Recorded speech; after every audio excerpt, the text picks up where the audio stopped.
invite Mrs. Martha Ostry to lead us in prayer.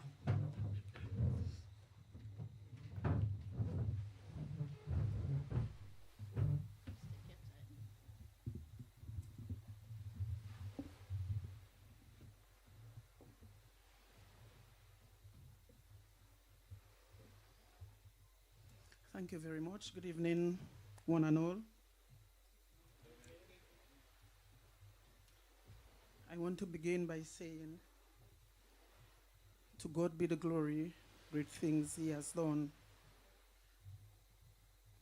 And I also want to say, as Scripture says, in everything, give thanks. And today, this is what we will be doing, giving thanks. So let us put ourselves in a mood of prayer. And as we avail ourselves. So Father God, we come before you this day. And we first of all thank you for placing us in the land of the living. We are happy to be alive.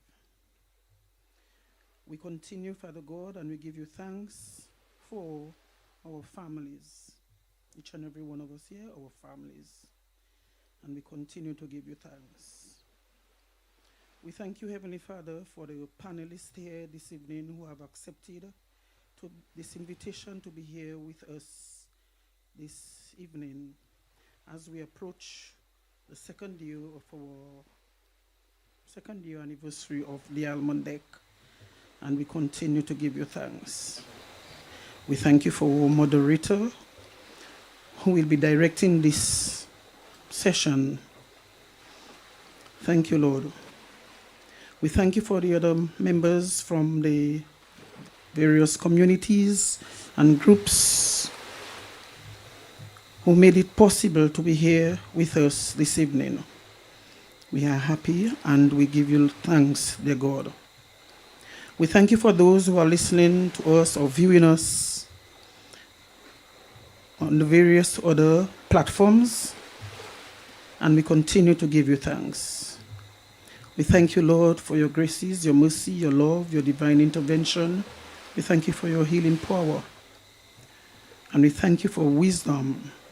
We thank you for your resources. We thank you for your skills, your talents. And we thank you this evening already for what we will be hearing and discussing here this evening. And we pray, oh God, that it's some way, somehow, will remain with us and be part of everything that we do here, particularly the Almond Deck. In Jesus' name we pray. Amen.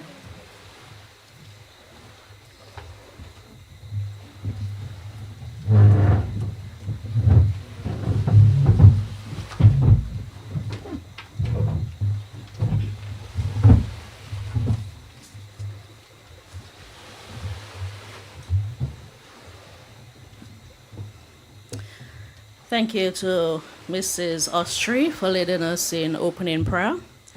Honorable Roland Royer, Parliamentary Representative for the Cottage Constituency, and the Minister for Agriculture, Fisheries and Blue and Green Economy. Honorable Julian Defoe, Minister with responsibility for Fisheries and the Blue and Green Economy. Ms. Roslyn Paul, Consultant on Cultural Enterprise Development. Mayor of Portsmouth, Her Worship Carrie Brady Prince. Permanent Secretary in the Ministry of Tourism, Ms. Lisa Valmond. General Manager of the Intercontinental Hotel, Ms. Pascal Selwan. The representative from the Aid Bank, Patricia Shillingford Chambers, Manager for Credit. And the representative from the National Bank of Dominica, Shauna Durant, who is the Manager for Commercial and Small Business. All of you who have joined us this evening, I see some other representatives from the National Bank as well as the Aid Bank, and maybe some from the Cottage area, from Portsmouth. Those of you affiliated with the Almond Deck, thank you so much for joining us. And of course to our media representatives from Kyrie FM and DBS Radio. To officially get us started this evening, We have joining us virtually Miss Josephine Ostry. She's the General Manager of the Almond Deck, and I will now play her message. Honorable Roland Ray, Minister responsible for Agriculture and the Parliamentary Representative for the Cottage constituency. Honorable Julian Defoe, Minister responsible for the Blue and Green Economy and Parliamentary Representative for the Petit Savan constituency. Ms. Lisa Valmont, Permanent Secretary in the Ministry of Tourism, representing Honorable Dennis Charles Pemberton, Minister of Tourism. Ms. Pascal Selwan, General Manager of the Intercontinental Resort and Spa. Ms. Rosalind Paul, Consultant for Cultural Industries in the Ministry of Culture. Representatives from the Aid Bank and the National Bank of Dominica. Mr. Michael Walter, Senior Business Development Officer and Representative for the Small Business Unit here in Dominica. Chairpersons of the various village councils and their representatives. Mrs. Dion Durant-Smith, and moderator for tonight's panel discussion, the media. I would also like to welcome you, the audience, both here physically and many of whom are listening from home via our media outlets, DBS Radio, Kyrie FM Live, and via numerous social media platforms. The Almond Deck wishes to welcome you to this very historic panel discussion, and we thank you for accepting our invitation to this forum, regardless of your very busy schedule. For those of you who have been here before, it is always a pleasure to keep welcoming you. And for those of you who are visiting for the first time, I hope that your visit will meet the expectations of the Almond Deck, and that the positive stories that you have heard of the Almond Deck being the most unique and fast developing entertainment spot on the island will be confirmed tonight. Its creative cocktails and delicious foods, its unique design and breathtaking scenery will capture your imagination, not forgetting its recent addition to hosted events, the infamous Poker Run, are just a few components of what the Almond Deck prides itself on. I describe this event tonight as historic since it doesn't speak to the entertainment agenda, but to a developmental objective where the Almond Deck is investing its human and very limited financial resources to promote a sector which will continue to play a major role in building and sustaining our dynamic country and dynamic economy.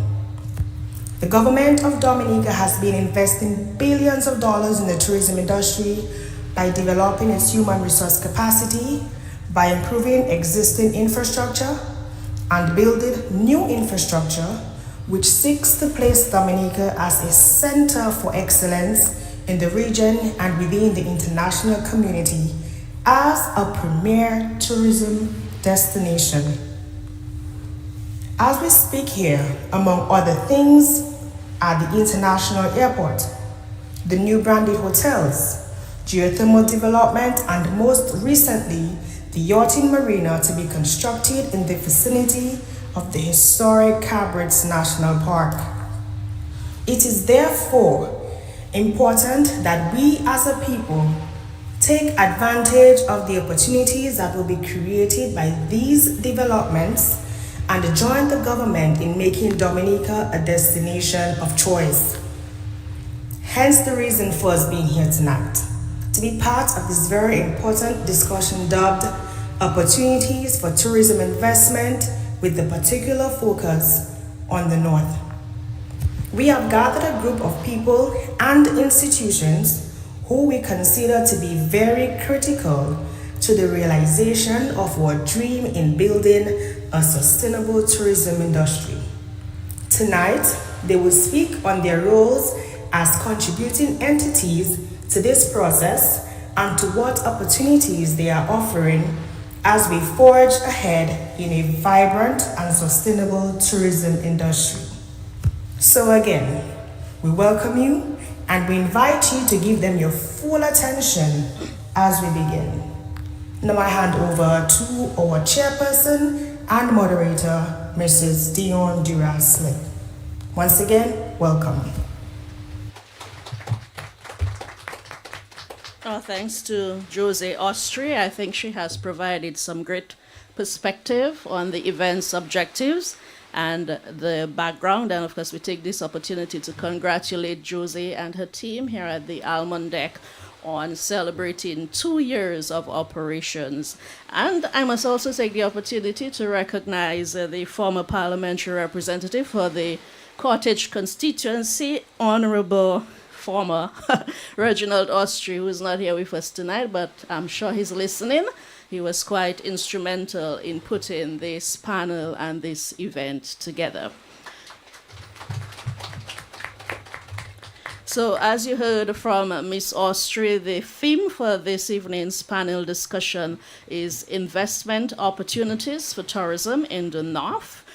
This area, and we mean the entire North, is brimming with economic potential. We have seen the development of the Intercontinental Hotel, and we have the manager here with us this evening, and we are all excited about the economic prospects of the Cabritz Marina, a transformational project which is about to come on stream here.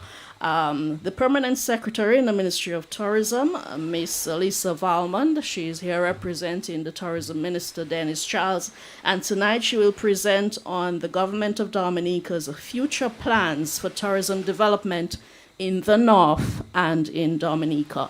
Please welcome Miss Valmond.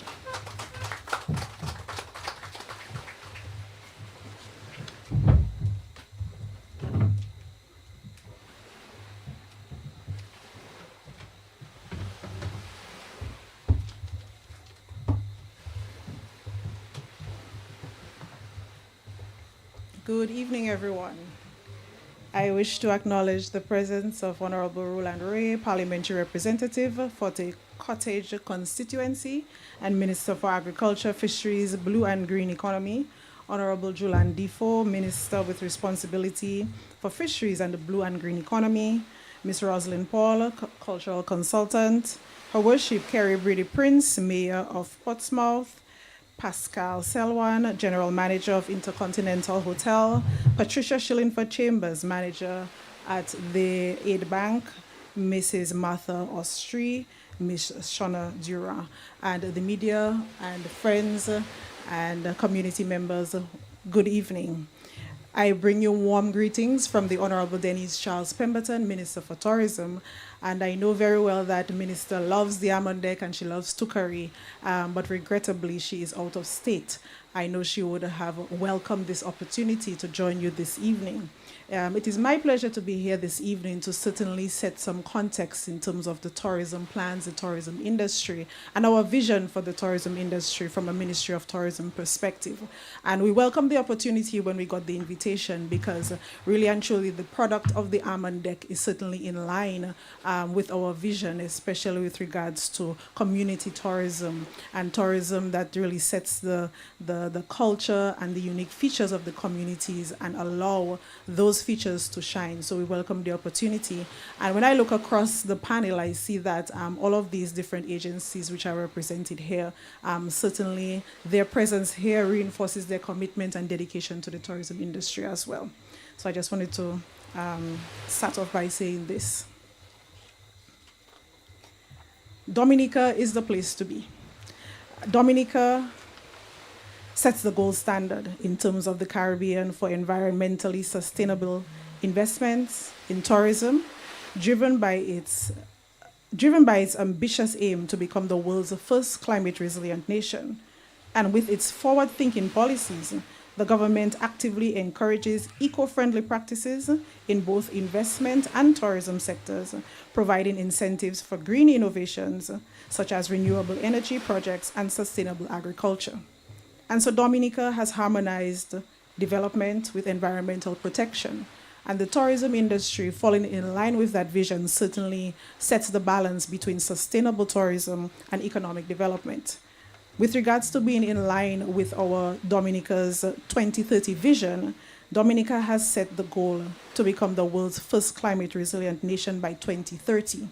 And that is supported through policies, laws, and practices with regards to the National Resilience Development Strategy, the fully digital economy by 2030, for example, the e-payment and government e-filing, geothermal energy available by 2025, the international airport, which is expected by 2027. And all of these examples certainly reinforce sustainability across all key sectors. And so following in line with that, the development goals of the Ministry of Tourism is to be the #1 green destination in the world by 2030. And by green, I mean sustainable tourism and world-class standards. And the goals are as follows: 500,000 stayover visitors by 2030 and 1 million cruise visitors by 2030. So let us take a look at where we are now. Many of you all would be witness to some of the accolades that Dominica has been receiving recently. Just yesterday, we received Travel and Leisure's #5 position in the world as an island, and that is certainly commendable. And that is just one of the examples of the accolades that we have been receiving as a destination. For example, Reader's Digest, 20 best honeymoon destinations, BBC, 10 sustainable travel destinations in the world, New York Times, 24 greatest places to travel. And those are just some of the examples of the accolades that keep on coming in. And it is very important for us to now convert those accolades, now that persons are aware of Dominica and persons are learning about Dominica organically, to allow that to convert into visitor arrivals. So persons are aware of Dominica, they know what Dominica is about, but our goal is certainly to convert that to visitor arrivals. And how do we do so?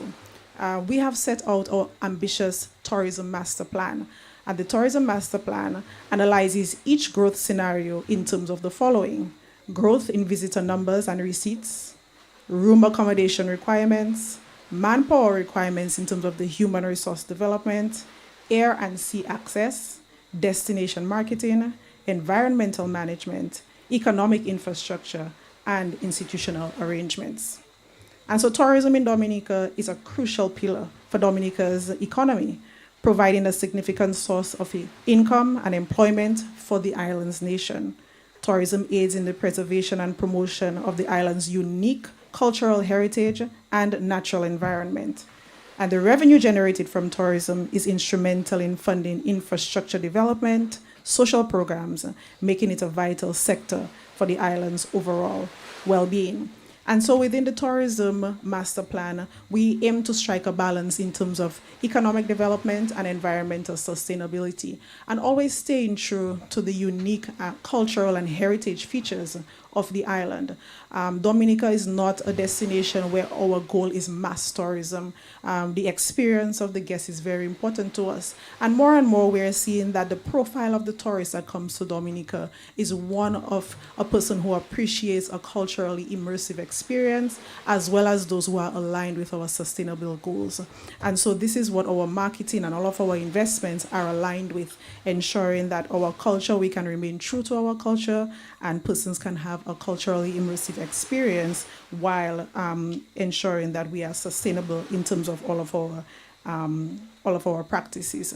During the COVID-19 pandemic, we used the time to really step back and determine what are some of those key factors that persons come to Dominica for. And so we were able to develop our marketing program and our investment program that is aligned with that. And we realized that even during the pandemic, Dominica had exactly what everybody was looking for in terms of health and wellness and relaxation. And so we were able to align a lot of our goals and our investments in terms of that. And we are certainly seeing the fruits of those investments starting to come to pass. For example, when we look at the number of visitor arrivals is one of the key measures that we use with regards to the success of the tourism industry. When we look at the visitor arrivals for this year, for example, we are seeing that compared to last year, we have been able to grow by 4%. And in some of the months, we are actually able to grow by 30% and 27%. Those are the months, for example, when we have the World Creole Music Festival, Carnival, and the summer and winter seasons. When we compare to 2019, which we consider our base year, we are seeing that we are able to grow 19%. And in comparison to 2021, we were able to grow 144%. So that is just some of the statistics in terms of the context where we are now, and certainly towards our target, as I mentioned earlier, with regards to 500,000 visitors and 1 million cruise visitors. With regards to cruise, our figures indicate that we have grown 11% from last year and 62% from the year before. And we are seeing more and more that even in terms of the number of vessels that call at our ports, the number of persons who disembark, more and more, about 80% of those persons who disembark, they certainly go on organized tours. And that augurs well directly for the persons whose livelihoods depend on the tourism sector. We are certainly seeing an increase in the number of properties, and especially the 5-star hotel properties. We have quite a few of those which have opened already, for example, Intercontinental, and many of them on target to be opened pretty soon, with regards to the Hilton, the Marriott, the Sanctuary Eco Resort in Loda, and other properties. And so with regards to the vision for tourism, is to establish Dominica as a resilient and green-centered destination that is responsive and economically viable. With regards to our mission, to develop tourism in a responsible manner that will involve, engage, and benefit all Dominicans, conserve the natural environment, preserve the authentic Dominican cultural, and exceed the expectations of guests. We realize that Dominica, in terms of tourism, can never be everything for everybody. And so we are focused on our 7 tourism pillars. The 7 tourism pillars are adventure tourism, the persons who come to Dominica to hike and enjoy the thrills of Dominica. Health and wellness, as I mentioned earlier, you know that we have our natural spas and our fresh fruit. So a lot of persons, especially groups, visit the destination for yoga retreats and to sort of get that rejuvenation. Aquatourism, for example, the marine, the many different activities with the marine, that the engagement with the marine industry. And we saw, for example, just last week, we had groundbreaking for the Champagne Beach facility, another example of the combination between the tourism and the blue economy. Agrotourism is certainly a pillar that highlights the backward and forward linkages between tourism and agriculture. Events and entertainment, we are well known and becoming even more popular amongst the Caribbean for our unique festivals, that go on until daybreak and where persons can feel safe and immersed in our culture. For example, World Korea Music Festival, Carnival and Jazz. And then recently we have been investing in 2 pillars, the indigenous tourism pillar, where we invest in the Kalinago territory, and the romance tourism pillar. When we have done a lot of research, we realize that a lot of persons come to the destination for honeymoons and weddings, and so the decision has been taken to add on romance pillar as one of those key pillars for investment and resources within the tourism sector. And so our approach to development focuses on product development, where we are able to invest in our wonderful natural sites. We have been blessed with several natural sites in Dominica, but when we want to aspire to be a world-class destination, we do have to make those investments to enhance it and to enhance the visitor experience. And all of our projects are aligned with that, enhancing what is naturally there and ensuring that the guests can have a unique experience, and also the community would stand to benefit as well. Another key aspect that we will be investing in is access. We know that even if we invest in all of our products and our people, key to that is access. And that has been one of our challenges throughout the years in terms of persons getting to the destination. We know that by 2017, certainly our international airport will be on par. But in the meantime, we have made significant investments in terms of improvements at our existing airport, Douglas Charles, the extension of the runway. The extension of the runway, for example, will be completed in the next 2 weeks. And in addition to that, we will be investing in the grooving of the runway, lighting, as well as other expansions at the Douglas Charles Airport. With regards to building resilient communities, as I mentioned prior, that is certainly at the core of all of our investments, ensuring that persons in the communities can certainly benefit from the tourism investments. our marketing plan is aligned with our different niche markets in the French West Indies and the US. The French West Indies because we know that it is certainly easy to hop on the ferry and come to Dominica.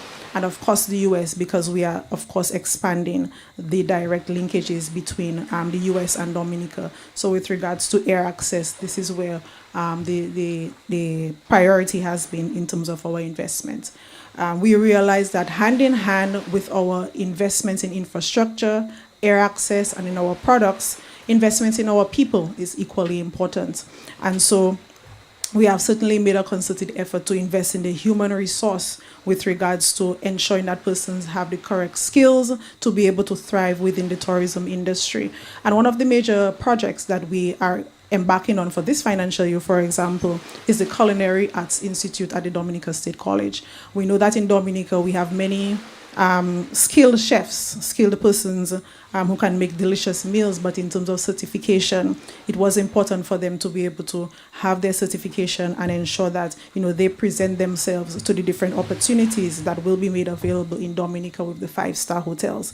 And so all of these investments are certainly seeking to strike a balance in terms of investment in infrastructure, investment in air access, as well as investment in our people.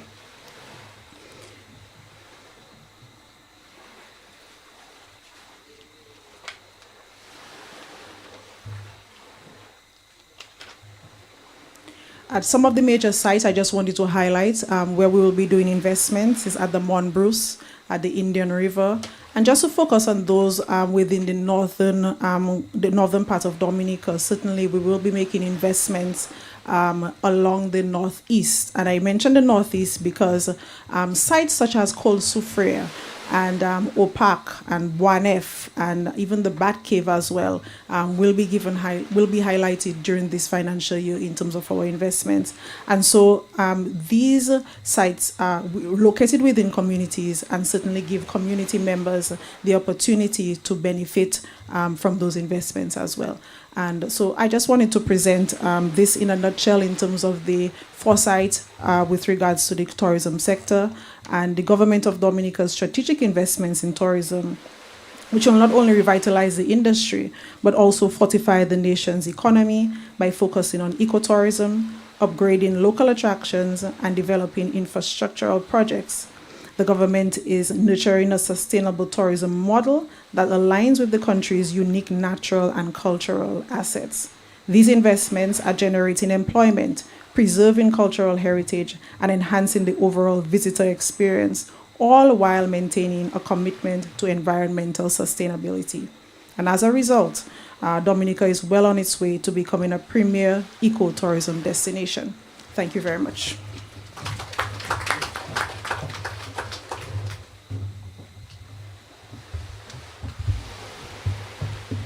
Thank you to Ms. Valmont, the Permanent Secretary in the Ministry of Tourism, for her overview on the efforts within the ministry to boost the sector, to increase tourism arrivals, both stayover and cruise visitors.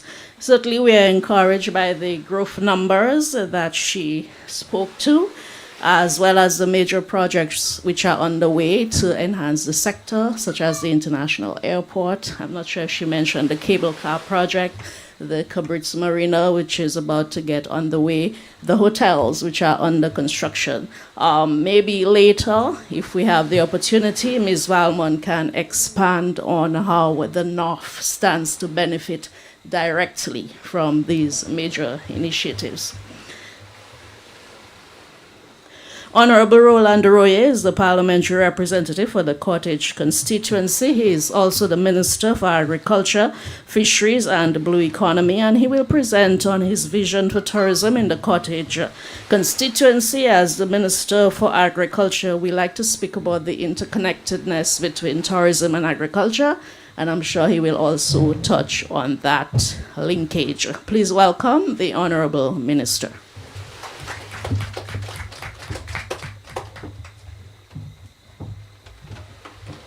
Thank you, Leon. Let me acknowledge the presence of my colleague, Minister Julian Defoe, PS of Tourism, the reps from Aid Bank, NBD, manager of the Intercontinental Resort, Ms. Rosalind Paul, our consultant, the mayor of Portsmouth, Brady Prince, our chairpersons from the various village council, members from the Capuchin Tourism and Cultural Groups, staff of the Almond Deck, and media, and those viewing via the various platforms. Good evening. First, I want to thank Almond Deck for extending the invitation for me to be part of this panel. Every time I hear agriculture and tourism, I get kind of excited because these are the two sectors that really generate growth in the economy. When I mean the productive sectors, and they're they're very closely linked, as Dion spoke to earlier. As I said, I spent some time working at the Ministry of Tourism before being a politician, both as CTO and as permanent secretary. And I always had a vision for tourism development in the North.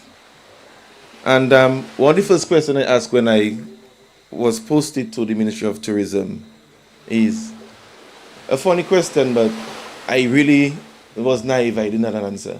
Why Roseau is getting all that cruise calls and Cabritz is hardly getting calls? And after working, in the ministry for a while, I realized that there are many factors. First, for some reason, the cruise ship like to go Roseau. That is one. Secondly, our sites are not developed as they should and not packaged and marketed as they should. So I'm saying that to say, Madam PS, I think it's time for us to have a sit down with the PAL reps in the North and see how we can develop a plan to develop and enhance all the wonderful sites in the North and assist us in packaging it and marketing it, so in the future we can sell the sites and the tours to the cruise ships, so we can see increased calls at Cabritz, which will definitely, support and provide the well-deserved revenues for our service providers in the North. And when I say the North, I just starting from Syndicate. If we look at the Syndicate, Indian River, Purple Turtle Beach, Cabritz, Bellol Beach, Tuckaby, right where we are, one of the best diving sites in Dominica, second after Champagne, I should say. The Kana Heritage Park, Col Soufuye, we have Chaudière Pool, Opak and Boanef in Vickers, the Bad Kevin Thibault, Red Rock in Calibishi, and I'll stop here. These are all sites that are sought after both from locals and tourists alike. So it really bothers me, why can't we get not cruise calls, and why can't an investor, someone, package the sites properly and sell it to the cruise ships, so we can have increased calls in the North. But I was asked to speak specifically about the cottage constituency, which I'm proud to be the PAL rep of. And as I'm on that, let me just say good night to Reggie Austri, my former PAL rep. I know he's listening, and he was very instrumental in putting tonight's event together. And of course, Jose, who is monitoring us virtually. As it pertains to the cottage constituency, we start from Lago, for those who are not sure, from Lago, Purple Turtle, and we terminate at Capuchin. So we have a very vibrant yachting sector. Based on the island, we have a group of guys, they call themselves PAYS, Portsmouth Association for Yacht Service Security. They are a regional and international name. They are well-renowned guys known across the world, providing services for yachts at Purple Turtle. They are now coaching the guys at Newton and of course Miro, so that they could learn from them to extend the services to them. They're very, very instrumental and have been doing well for years. So much so they have created what we call the Yachting Festival, which is now adopted by Ministry of Tourism as a national yachting festival, and are doing very well for themselves. Every year during the month of March, they would bring in over 100 to 200 yachts right in Purple Turtle, which help us generate revenue. And of course, they also do self-service to other persons in the constituency. So I must commend them tonight for the efforts, and they continue to make us proud. For Cabris National Park, as we speak, we are currently doing a consultancy that will inform the management and future development of Cabris National Park. So that will include recommendations for additional restoration and, of course, the conservation of our biodiversity. That project is managed by one of our World Bank projects at the Ministry of Agriculture, and soon we'll have a report with some blueprints to chart a way forward for the development of Cabrit. We all know the potential Cabrit has. Dr. Onyx did some very good work restoring some of the derelict buildings, and there are many more hidden in the bushes that you won't know of. Like myself and Kerry, that's where we reach. That's done. That's our backyard. So we know of the commander's quarters and the other ruins that are there that can be developed further and even be converted to high-end restaurants and other stuff that is really, really needed for the area. So we're looking forward to this report, and we'll work, of course, with tourism to see how we can prioritize and develop further. That will complement nicely the Intercontinental Hotel, where your guests will have more options for tours and additional places to dine and to eat as well. Recently, we had the groundbreaking ceremony for the marina. It is in the cottage constituency as well. It falls within my boundaries, although it's a national project. I must speak of it. On the way up, you would have observed that they are constructing the access road to the site, if you look carefully, by a local contractor, I must say. And so we're very excited for these prospects. During construction, it will provide around 300 jobs, and after construction, it should provide approximately 150 full-time jobs at a cost of $203 million. So that's the investment that we're making right here in the cottage constituency. We will see the installation of additional moorings throughout our seascape right here in Tukari and in Belol to complement what exists in Purple Turtle. As we see, the demands for moorings has been increasing every day, and the guys need more places so they could attract more vessels on our shores. The lighting at the Purple Turtle Beach will continue. We're working closely with the Portsmouth Town Council, headed by our mayor, with us tonight, and we are looking to provide lighting on the entire beach as we're looking to increase the safety and security of our yachties at Purple Turtle. In Tukari, if you look towards your back, you will see a damaged jetty. That is one of my baby projects. When I was in tourism, we got it completed. We got some sea surge which damaged that jetty a few months ago, and Beryl just did the rest.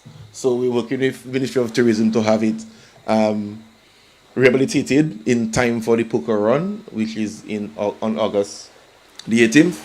I must say PS Valmo has been supporting me very well.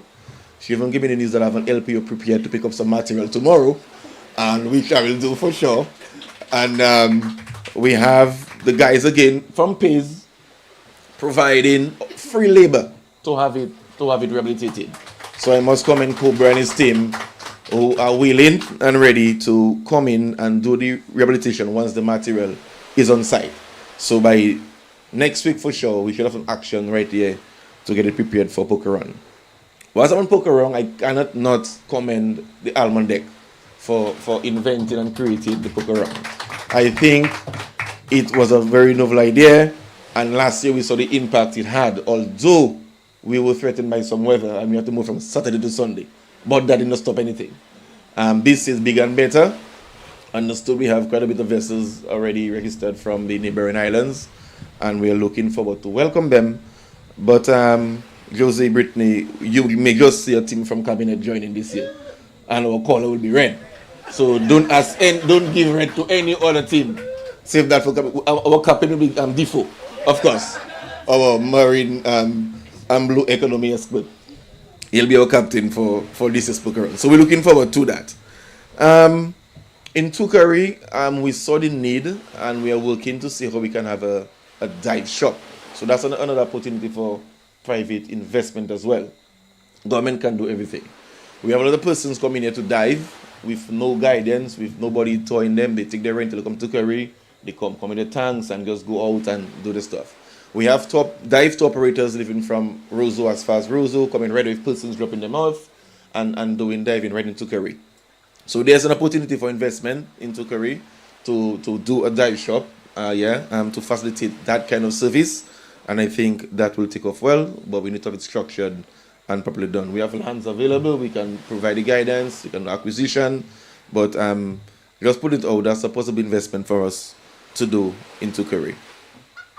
We have the renowned Kana Heritage Site at Capuchin, known for, I like to say it, for Creole weddings. That's one of the services and products that the Capuchin Tourism Committee has been pushing.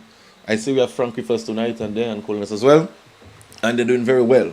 We just had the restaurant completed, thanks to tourism again, and of course we're looking forward to it being commissioned and providing the service to persons.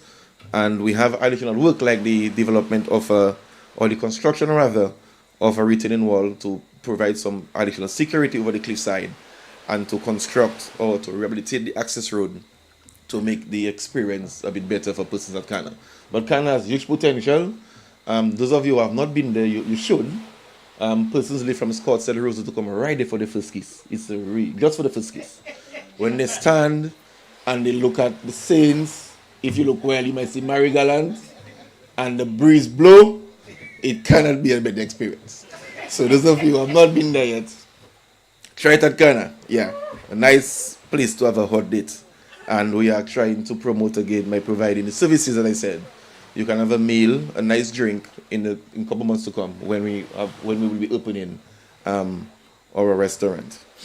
We also have segment 13 to an extent and segment 14 of the Whitey Kubuli National Trail traversing through the constituency.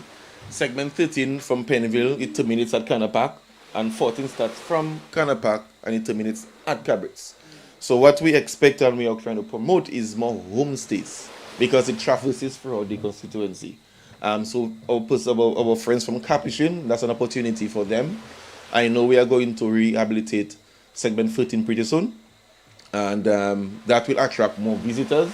And segment 14 traverses right through along the road until you get to Intercontinental, back to the back through the marina and to Cabrits. So there's huge opportunity for homestays, Airbnb, bed and breakfast, that persons that are building. Just think of putting an additional room downstairs if you're on pillars, or if you live alone, you have a spare room. You can go online and promote it, because we have persons sometimes very tired from segment 13, looking for a place overnight, and they can immerse themselves in a local culture and even cuisine, in the respective communities. So that's something working with our consultant, Rosen Paul, to push and structure properly as we look to build on our community tourism in the constituency. Agritourism, I cannot end without mentioning that. We've been rehabilitating farm access roads, and we really want to build a linkage with agriculture and tourism within our constituency. Many times, don't take it for granted, you may see our tourists, they may be eating bananas for the entire life, and I have not seen a banana fruit. Not a fruit, but a plant. I beg your pardon. Some of them have not even harvested any fruit in their life. So that is the kind of programs I'm trying to work with farmers, targeting areas like Morton, which have proper access road. Recently, we've constructed one in Clifton as well. So farmers wouldn't have to have their farms properly structured, and where you can have tourists tour the farm, harvest themselves, even cook on the farm to have that kind of experience that they're seeking.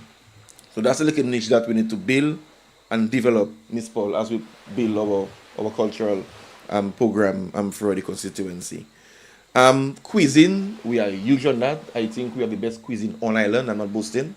If we start from Purple Turtle, we have Purple Turtle Beach. We move to Bellol, we have Bellol Big Spot. A stone throw away, we have Mali right there. We come to Tukari, we have Almond Deck, and we have the famous world-renowned Keeping It Real of Friends Away. We have Tukari Bar and Grill nearby in Almond Deck. So we're known for that. And what we're trying to do is to build on that, is to build a customer service within this establishment. Many times we are complaining that we're too long for the food when we order. I've been through it It's not that I'm probably behind it, but that's one of our weaknesses. And we are working with Ministry of Tourism to see how we can have supported for workshop, a local consultancy, to train our owners of our restaurants and bars in a constituency to be better able to develop better service, so that when the tourists come, they can get it quickly, quality and top notch.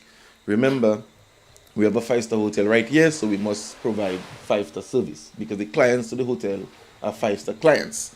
So we need to build our product to that level. As I wrap up, the whole mention of another potential or an investment which is on the card. It's a golf course in the Cotton Hill area. That too we see going to attract some huge high-end tourists, not just for tourist sake, but also for recreation. And we are very excited for that investment, which will be announced soon by the PM. But we are optimistic that it will add value to our visitors at the hotel, and of course everybody who comes to the north as well. So that is one we're looking forward to. Recently we have launched our seafood lime last year. We've had various editions and it's doing well, and we're working with more consultants to work on that so that it can be more sustainable. And I'll end by saying the international airport is also in Cottage as well. Not that it's constructed yet, but the benefits that we are going to derive from just the airport in terms of job opportunities for persons living there, in terms of increasing visitor arrival in Dominica, that will eventually come to carry for the nice cuisine and to bathe in our beaches, etc. And persons who have B&Bs and the Airbnbs, can get clients and all that. There'll be increased demand for food. We must note that. For water sport activities, we have 3 unique beaches along our shorelines in the constituency: Purple Circle, Bellall, and Tukari. And of course, I want to urge persons around and listen to me that we must get ready for this big one, the biggest project ever in Dominica, transformational, and everybody, not just Cottage in Dominica, must prepare themselves for what is to come, so that we can maximize the opportunities that the international airport will provide. Thank you very much.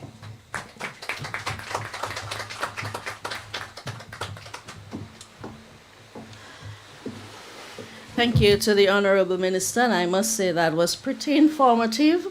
I'm sure many of us, well, I can speak for myself, this is the first time I'm hearing about some of these sites in the north, which speaks to the untapped potential for tourism development in this area. And it got me thinking, Minister, that probably MPs in the other areas should copy this initiative. So it's a good opportunity, even if it's very early, to commend the organizers for putting this together. I think it's a very useful exercise, and we can hear that just from listening to the PS and the Minister. So next on our lineup is Honorable Julian Defoe. We like to refer to him as our fisheries expert, our fisheries champion, our blue economy champion, and he will now present. Please welcome Honorable Defoe.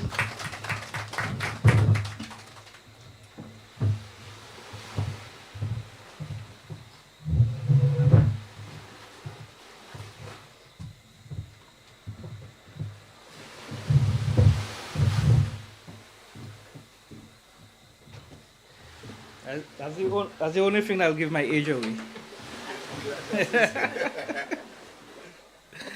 Okay. Pleasant good evening. I see we don't have a salutation, so I will just will freestyle, I assume. So, Mrs. Smith, as the chair and the moderator, I will acknowledge you first, and then my honorable colleague Roy. I think we are like friends, so we'll be informal. We're in Cottage, we're by the sea, so so we've been informal. And the manager of the Intercontinental, my dear Miss Paul, representatives from our various financial institutions. We have 8 Bank, we have National Bank, we have who are we missing? 8 Bank and National Bank, and also I see the staff are here, and also like the members of the Cottage constituency, especially in Tukari where we are, the Almond Deck, the organizers. Mr. Osher, you cannot leave him out, although I was not his colleague in the former cabinet, but I have known him long enough and we had that camaraderie. So even if when I transitioned, of course, he was one of the first one to welcome me with open arms, because I knew him long before, and we had many engagements. And also, I cannot forget my wife, who made this long journey with me. She is here with me, so she may just have to drive me back. Usually she does, for my safety. So I would like to acknowledge her also. You must appreciate that many of us are from very far on the other side of the island. So I typically assume at first, when I got the invitation, I was just going to be a panelist sitting down and somebody asked me a question. Then I realized you had to speak. So I wrote several points, all of which could be an hour if you were to really speak on them. Investment, blue economy, and because you see something which is sort of forgotten. A lot of people, there are so many things going on, but it is always far-fetched because nobody thinks about the sea unless they want to bathe. They go in the sea or they want fish, and this is most times the only connection a local person, I say local person, a Dominican has with the marine environment, because we take it for granted as an island nation. And so let me just share with you a few of the exciting things that are happening within the marine space and its the linkages towards the tourism industry. And in almost everywhere, it has a direct link. So I begin with a major project I must highlight that we have been going on for the past 3 years, which is the Citation Translative Initiative project. It is a project that involves, actually I'll just break down to what is the final objective. Very high-end science to decode the language of the whale. So at the end of the lifespan of this project, we are expecting to know and especially we are focusing on sperm whale, what a sperm whale is saying. Because as you know, I want to say as you know, because maybe I know and some of your children, but not you, how whales vocalize and they connect and they speak through vocalization and using acoustics. So this high-end project, at the end of the 5 years or 6 years, I wish it would go much more, that we understand in words what these animals are saying. And to give you so this is, okay, we like numbers. So this is in itself being run by a $20 million US grant from institutions in the US. And I say this, that a lot of us would not know that a vast sum of this funding is spent right here. We have vessels, very beautiful vessels. Maybe one of them we might use for the poker run. I don't say. We have beautiful vessels. We have a lot of trained individuals we have trained here to operate these vessels, operate high-end and sophisticated equipment. We have properties that they rent at fairly high cost. So those people who own these properties are making a fair amount on a monthly basis. So a lot is being invested and spent on island for this project. And just to let you know who a lot of the key partners are, in terms of academic institutions, we have Harvard, MIT, UC Berkeley, Haifa University in Israel, all heavily involved in this project. And many of these people come here on a very constant basis, but we would not know. And they are top experts in the world that would be amazed who are working on this in terms of linguistics, artificial intelligence, machine learning. We have Google on board, we have Amazon, we have Microsoft, all of these entities who have dedicated sole and special time and funding towards this project. And they do come here. So I think sometime last year we had a huge group here. We brought them all together, about 50 plus. I think we will do so again this year. And we will do it in a grand style that people know where they are. And these are people who are involved in high-end tech in this world. And if you would hear the names, that you would say, oh, wow, I didn't know this person was here. So this is just to mention, was one area. So just to tell you that research and science in itself is not a boring thing. It's an investment in today's world, because people are trying to learn things to sell. Everything that we know now, it was developed first in research, the phone and so on, before you can sell it. So it is a product, and then we are treating it as that. So this is a new area that we are asking others to come and invest in. Second area of great interest to the international community, the region in Dominica, you would have heard of the establishment, we have pronouncement of the establishment of the first sperm whale reserve in the world. It was, well, Honorable PM was out, so I believe my colleague here was the one who did the pronouncement at first. Just to let you know that we are in very advanced stage of the legislation, and we're hoping that it could have been passed before cabinet. But those of us who may have any experience with laws and dealing with legislation, there's a bit more complication that meets the eye. So it has taken a bit more time than we thought. But hopefully we intend to do so this year. All the drafts has been done, so it has passed first draft, second draft.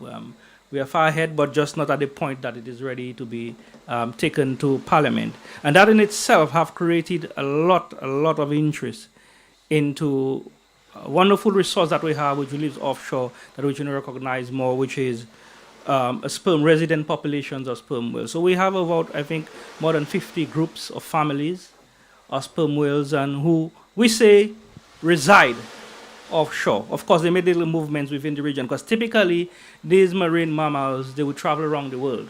But for some reason, these populations reside there. And it is because of a unique feature that we have. The waters in Dominica is typically very deep compared to the other islands.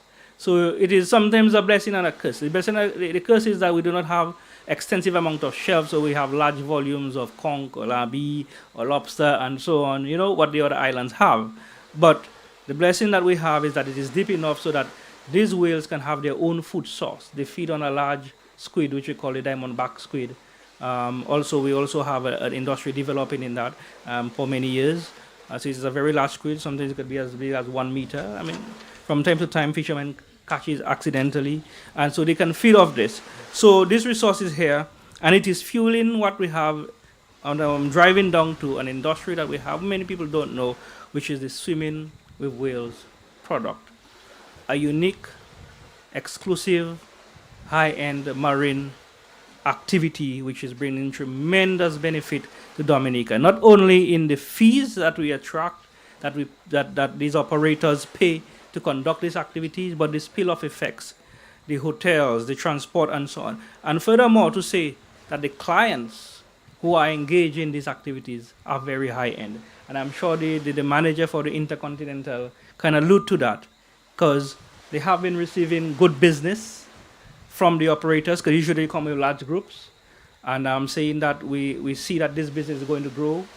I speak to all of the operators internationally. I know them, and I always advocate for you too. I mean, I don't get any commission, but I say, well, because I know who these clients are, I say, why don't you speak to the Intercontinental, make the arrangements, and they have been doing so. So yes, so just to say that, I know what I'm saying, and also for the other hotels in town, the Fort Young Hotel, Ocean Edge, all have tremendous amount of hotel nights just solely linked to this one activity. And they can't say otherwise, because I have in-depth knowledge, I know. Tremendous amount and I say very high-end clients. Many of them, again, if you would know these people, you would be surprised as who they are, multi-millionaire hedge fund managers, all billionaires. And in addition to that, we have another cadre who are also super high-end, that because the facilities do not exist here, they have to park their super yachts in St. Martin, they have to park them in Guadeloupe, and then take a smaller boat or a smaller flight to come here. I will tell you, in my own experience, we have princesses, princes, sheikhs, all of these type of people in the world who come here, who have this experience, but usually, they do not want any fanfare around their arrival or their presence here. So these are the kind. Yes. So these are the kind of clients. So I was coming to that, to making the link that the announcement of the marina in Cabrit is not just an infrastructure, because I know I just look beyond a lot of things, unlike most people. People see the infrastructure, but I see more of the opportunity, because I know what exists, and I know the challenges many of our high-end clients have. They wish to come here, park their yachts here, use all the services. Unfortunately, they have to, stay somewhere else. Even you'll be surprised that even many individuals with private jets sometimes have to park in other airports, in neighboring islands, and come here, because sometimes they don't have all the services that they wish. And So yes, so swimming in Wales is one of our high-end tickets, and the numbers are growing, the requests are growing. But I will say one thing: in order for us to keep it exclusive, we will control the numbers. So I know the Intercontinental perhaps would want more, but I say perhaps you can derive more from the few that you have, because this is what we want to promote. If we allow too many to come, then we will lose the exclusivity of this product. So just understand, the rationale behind some of our decision. If you may find, why are we not issuing more permits? But also we care deeply about the welfare of the animals out there. So we are not just about making money. We are deeply concerned also about the welfare of animals to fit with our image as a resilient nation and a country that cares deeply about the marine environment. Earlier on, PS hinted on last week the groundbreaking that we have for the reception facility at Champagne River. And a very good thing with me as Minister of the Blue Economy, I inherit a lot of people's work. I am always there, but the investment sometimes comes from another department, and I take the praise. But this is what you have. This is what you call good cross-sectoral linkages. And so we saw the reception facility, very important area, Champagne, for us in the sphere of the marine environment. But the investment is coming from tourism. So this is partnership, and we appreciate wherever the capital comes from and the investments come from. And so this will be a ground. This is a very popular area, not only for tourists, but for locals alike who love to go to Champagne. And you will see the new building comes with a whole new image and improve the aesthetic and the experience of dining and so on at this facility. So as we said, the contract was signed. I was assured that all the funding is here, and then we can expect a very quick implementation of this project. Other major investment which I have already linked to, I spoke of the Cabrits Marina, which I am inheriting the praise but it is a project under the Office of the Prime Minister. I will take another one. I will take another of his project, which is the cruise ship village. All of these things are solely marine link, and I believe he will make his own announcement. I feel he has said so in the media, so I can say that. But he will make his own detailed pronouncement of the cruise ship village as to the investment and the timeline and when it's going to start. And I can assure you, from where I sit, I know all of these things are cooked. They are not just pronouncement. They are very far ahead, but it's just a matter of let the man take his praise, because it's his ministry, and he will do the pronouncement as our chief, and then we will follow suit. But I'm giving an early heads up. And then we have the deep water port also, which is we cannot divorce from the blue economy, because the blue economy is not only the biological aspects and physical aspects, but it's also the services. And maritime and trade and transportation has always been one of the oldest aspects of the blue economy, and we will see following suit from after the cruise ship village, the construction of the deep water port. And the good thing is about people who are doubting these things, there's not one of these projects can be done without the other. So once there is commitment that one is going to start, obviously you must do the other, because this, as you would have heard, the site of the cruise ship village would be where the existing commercial port is. So hence, the commercial port must go somewhere, and it must be built. So these are the assurances I'm just giving, and all of these also, because it is linked to the marine environment, I am also play a role in these developments. There are other pronouncements which came preceding all of the exciting things that are happening. And because nothing is usually done in isolation by this government. And a few years ago, you would have heard the pronouncement of the Prime Minister when they spoke about reducing or providing concession for luxury yachts. And then you would have heard many people talking about, perhaps members of cabinet and so on want to purchase luxury yachts and they want the concession of it, not having the foresight to see that while you are developing a high-class marine sector, you need to provide the facilities and the platforms for people to operate on. And vessels, anybody in the world that knows about boats are very expensive. So this is why it's only a very handful of people in the world can own yachts and so on. The cost of maintaining yachts and so on are very... Your ordinary millionaire cannot even afford to own a yacht. This is how costly this sort of maintenance are. So when they spoke about concession, this concession were to reduce the cost for even our old people engaging in industries. And since this concession have come on stream, we have seen a few of our local people purchase better quality boats. Even if in some instances, yeah, they may be used, but they are much better and higher quality, and even give local people a much better experience when they go out on a local charter. So that was the true intention of this concession, and it is working, and it will encourage other people, the investors abroad, who wants to come and invest in Dominica into maritime activities. In addition to that, they did mention, and the mechanisms are put in place, so it resides within the ministry where the PS is, of a registry, where we encourage people with luxury crafts from other parts of the island, other parts of the world, to register your luxury vessel in Dominica. Because this in itself is an opportunity for generating large amounts of revenue. As we know, ship registry generates a lot of revenue worldwide. And there are some countries which are leading, but needed to say that it is never too late to get into the game.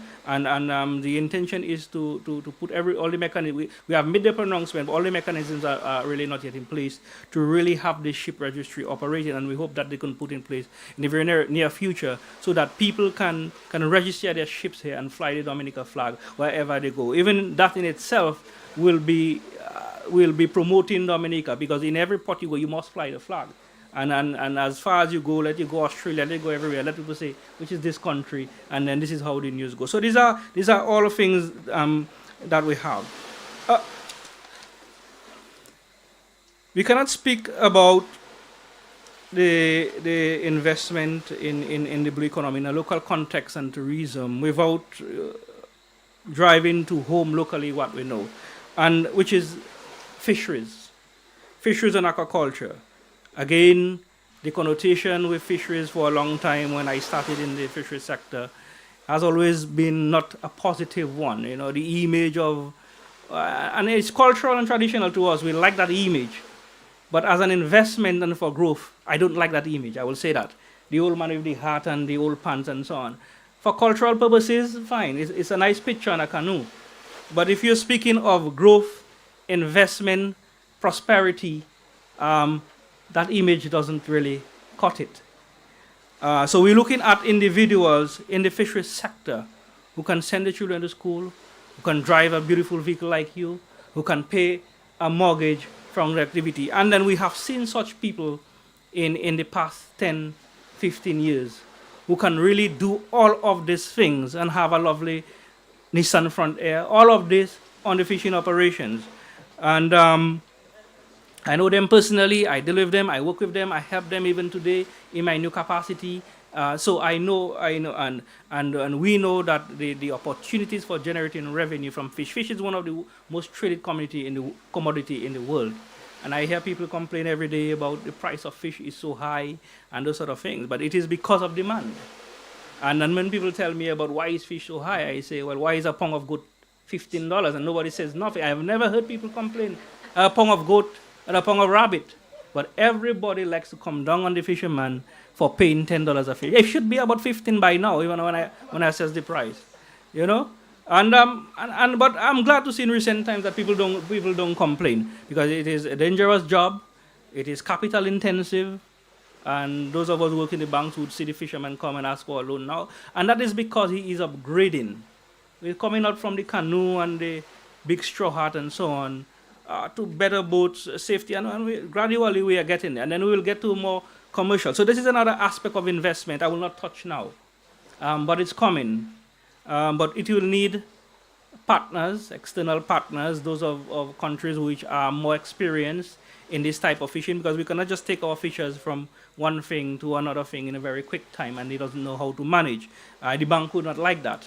And so we will take our time, but at the appropriate time, you will see the partnership coming in with in bilateral relations where they will help us to grow the industry. Because those of us who do not know, and let me just say for education's sake, all of us should know that 754 square kilometers, we say that all the time, of the land space.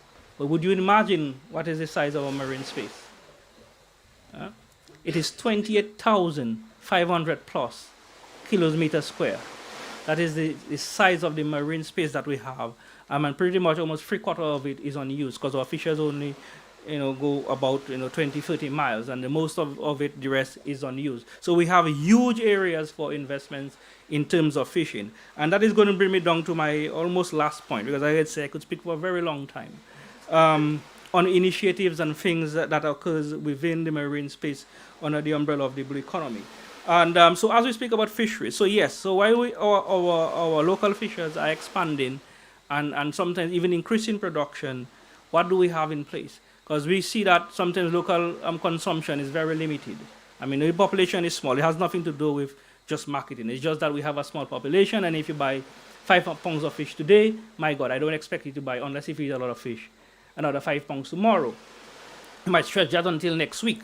So sometimes you have the market become saturated very quickly. First to do so, we are going to fully operationalize the Roseau fish market. As you know, it has been completed for a while, but the marketing aspect has not been fully operationalized. So now we have the Dexia as the management authority, and they have just started, and very soon they will move into the wholesale purchase of fish from fishers, so that they could be the sole entity. Well, it's not by law, but they could be sole entity that retails to the accommodation institutions and so on, so that Intercontinental does have to concern itself about storing fish and cutting fish. All it has to do is place an order to the Roseau Fish Market and say, I want 500 pounds of yellowfin tuna at a ½ inch, and whatever way you may describe that as you want it. So this is, but we had that before. So this is what we want to return to. Okay, so that the market is not saturated. The fishers can most times just concentrate on catching fish, instead of he has to fish for 2 days and spend another 2 days trying to sell fish. So rather we would want him to have 4 days of catching fish, which would make the bank happier, a higher production, and that he can collect his money every Friday. And I'm saying that on purpose, because we need to move our people away from getting money every day and putting in their pocket and squandering it. So management is another big part, but we're not here for that today, Minerve, but it's something that is dear to my heart. And so because the people in the industry do make a lot of money. A large problem we have is management of these funds, because you generate it every day, and that you think that it's a resource which is out there, which is available, and you can get every day. So hence the respect for money sometimes is not here. So I know PM always says, money was never meant to be spent, it was meant to be managed. So I want to use that and go forward with that. And to end, I want to say, in addition to the initiative in Roseau, we have export potential. And as I speak, we have a company which is already established and instituted, and it will be operating from the Portsmouth Fisheries Complex. I think the company operates under the name of Bright Red Fish. I know the personnel who are engaged of it, both local and foreign, and people who have tremendous experience in the business of fish and fish marketing and worldwide. So they are now putting everything in place. I know they are registered and so on and so forth. Equipments are on the way to really operate in an international setting, so that we can send our local fishery product out there to high-end markets. And I mention again high-end markets because we are promoting our fishery product here in a very special way, because we know very well we cannot compete with the countries in the Pacific or even in Europe, which catch the same species like yellowfin tuna in a much larger quantity. Okay, so we are selling a story of the fish. So they catch fish, large quantity, they stay out there for 1 month, 2 months, and then they come. So, but the image and the story we're selling for our fish is that this fish is caught sustainably by a fisherman, which went out at 6 o'clock in the morning and is back on the same day, and it was packaged in ice and shipped the next day to New York, to Miami. So, and just to let you know, this is not a pie in the sky. This has been done. We have tested it. We have done it. In my earlier days, I worked endlessly in testing logistics. We ship into Canada. We ship into Miami. It's just that we did not have the volume to really continue. And the next part was that we were doing it as government. Government was really never designed to be engaged in commerce and this sort of enterprise. But we did it to test the logistics, and at the time I was fortunate to have been leading this effort. So we used to ship, and also, as I said the last point, but everything is interconnecting, and I'm happy about the extension, because in order at Douglas Charles, while we wait for the international airport, because in order for us to do that, we must have direct flights either to Puerto Rico or the U.S. mainland, because air cargo is the only way that we can have this product cut in Dominica on Monday, and somebody is dining out in a restaurant, and perhaps I'll be realistic by Wednesday. And this is very realistic, what I'm speaking about. So I'm very excited about the extension and the new airlines which are knocking our doors to come in, and they will provide us with that additional cargo space so that this business can thrive.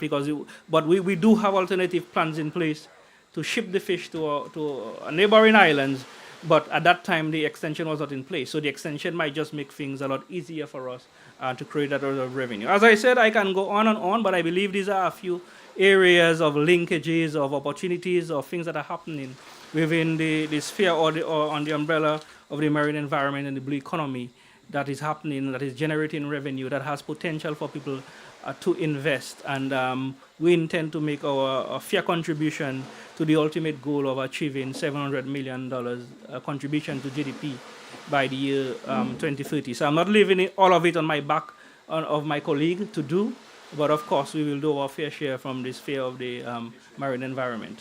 Thank you very much.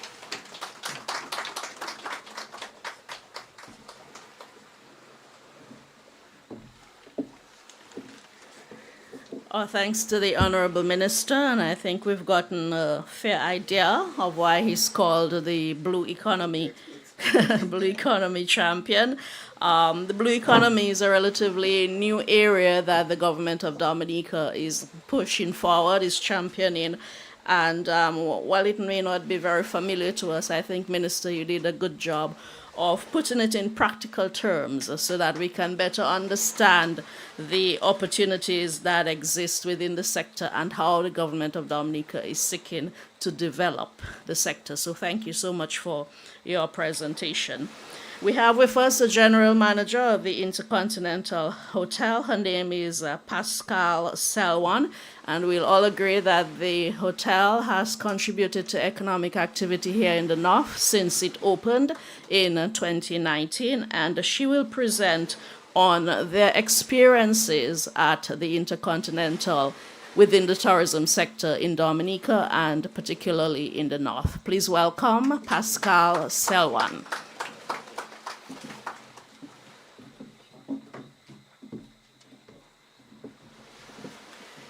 Good evening.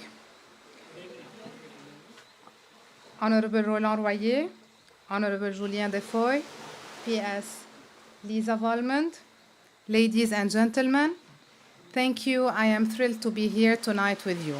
Thank you for extending this invitation.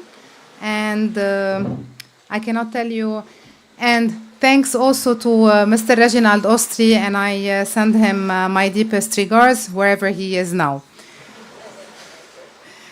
After making the commitment to build Capri Resort and Spa in Dominica in 2014, and following several years of planning alongside community leaders, the resort officially opened its doors in late 2019.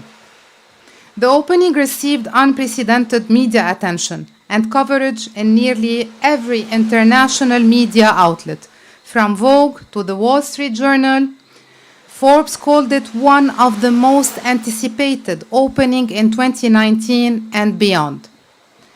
Condé Nast Traveler included the resort on its hot list and followed with expect this Caribbean island to be on everybody's radar next year. And it was. With its first major international branded hotel, Dominica became widely known in the tourism industry for the first time. The destination has since been named top Caribbean island on Travel Leisure prestigious World's Best list for 3 consecutive years. And many more.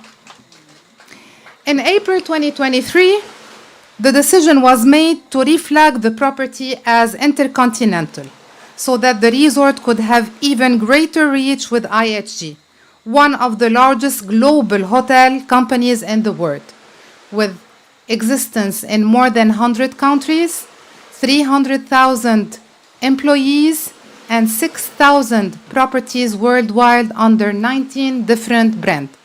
We pride ourselves to be intercontinental and to be, in particular, in Dominica as an exclusive luxury and lifestyle resort and an exclusive destination.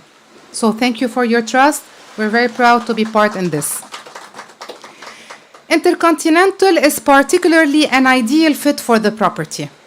As the brand pioneer luxury travel in emerging and well-loved destinations for the past 75 years.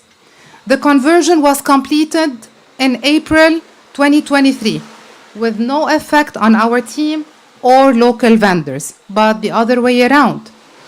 Having a property on this of this size and with such an internationally recognized name as Intercontinental has brought even more exposure for the island worldwide with our 130 million member worldwide, in addition to the 300,000 employees worldwide. Particularly as a player in the luxury tourism category far beyond villas and eco-retreats. This helped Dominica cater to a wider, more diverse audiences. Business travelers, utilizing their loyalty programs points for vacation, families, and multi-generational travelers. Spa, wellness seekers, foodies girlfriend, guy getaway, wedding, honeymoon, and particularly group corporate and incentive program, which bring high volume to local vendors and businesses. The resort is one of the largest employees of local residents and has created both direct and indirect jobs. As we support local fishermen, as Honorable Julian was talking, it reminded me of one instant. The executive chef once came to me and he said, like, we're running out of fish. I was like, how come we're running out of fish? We should have in our store. And then he was like, I'm sorry, but we had an event yesterday and we ran entirely out of fish. So I was walking through the resort and I saw a fisherman coming. And I stand at the jetty and I waved for him. And he came and he was like, what do you have in your boat? And he says, are you serious? I was like, yes.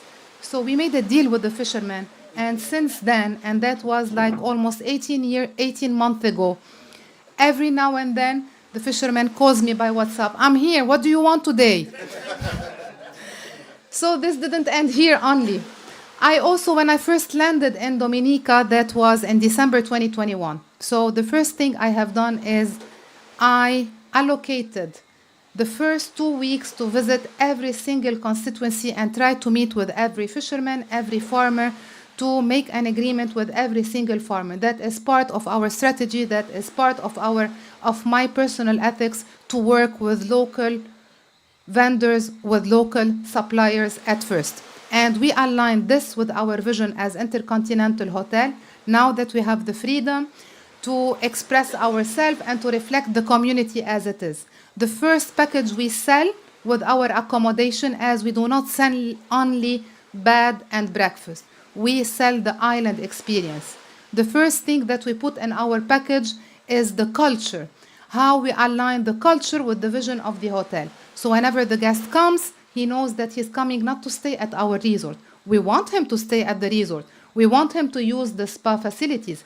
But what he doesn't know is that we already planned the entire stay for him, starting from Trafalgar Falls, going to the Cold Soufriere. And the first thing upon his arrival is he is escorted at the Indian River. That is the baptism for our guest. So, and we are thrilled to continue doing this, as we believe Dominica is an exclusive island. And we also preach this to our guests as being our exclusive guest. Yes, we align our vision with the sustainable ecotourism and responsibilities we have towards our partners in the island, our residents, and our colleagues above all. The next phase of our development is the Marina project, which will bring in even more jobs and dollars by enhancing the island's attractiveness as premier yachting destination. In addition, we have developed various corporate social responsibility programs such as sport activities, as I mentioned earlier, environmental and sustainability initiatives, as well as education and hospitality training for our next generation. The new marina will accommodate vessels up to 50 feet and provide berth for super yachts up to 150 feet. We anticipate yacht arrivals will grow from currently 2,000 passengers per year to somewhere between 7,000 and 9,000 passengers annually. To accommodate this increased capacity, we will need not only deckhands and mechanics, but also more restaurateurs and other vendors to support the new arrival as they make their way onto Dominica's shores. The Marina Village itself will feature 15 food and beverage outlets, retail shops, a supermarket, and a craft market for local artisans, further supporting our local community. In the same pioneering spirit of our parent brand Intercontinental, Dominica has paved the way of economic growth and development that benefits our entire island. From our upcoming new airport to increase airlift by American Airline and Sunrise, creating jobs and dollars for all and strengthening our community as a whole. Thank you. Thank you.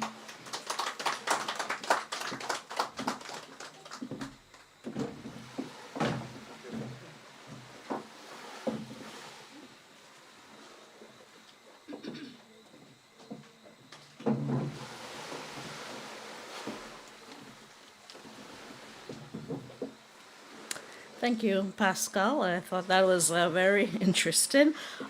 We note your reference to how you've engaged our local producers or farmers or fishers, and these are the direct benefits we speak about when we consider the investments we've made in the accommodation sector and what the Prime Minister likes to refer to as our big ticket projects like the International Airport and the Cabritz Marina. So thank you so much for putting all of that into perspective within the context of the operations at your hotel.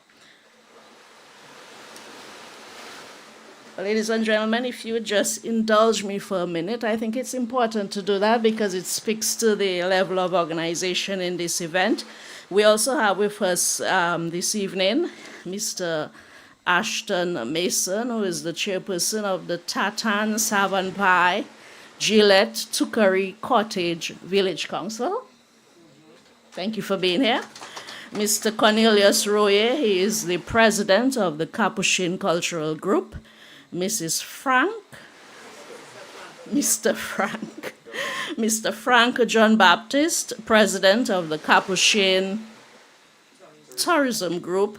And these three gentlemen have joined us for this event, and I think that speaks to the level of importance they attach to the activity, and as I said earlier, the level of organization that went into putting it together. So thank you, gentlemen, for being here. So we've spoken about the opportunities in tourism in the north of Dominica and throughout the island. So now we want to figure out how we pay for all of this. If we if we were interested in investing in certain areas, how do we go about doing that? And so we are joined this evening by a representative from the Aid Bank, first of all. Her name is Mrs. Patricia Shillingford Chambers. She's the manager for credit at the Aid Bank, and she will now present. Please welcome Mrs. Chambers.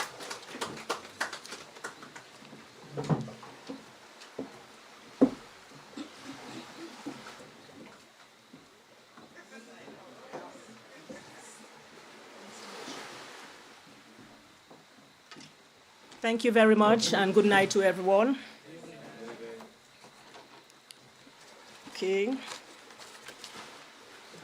Well, we want to thank the organizers for inviting the Aid Bank to share our experience on financing investment in tourism.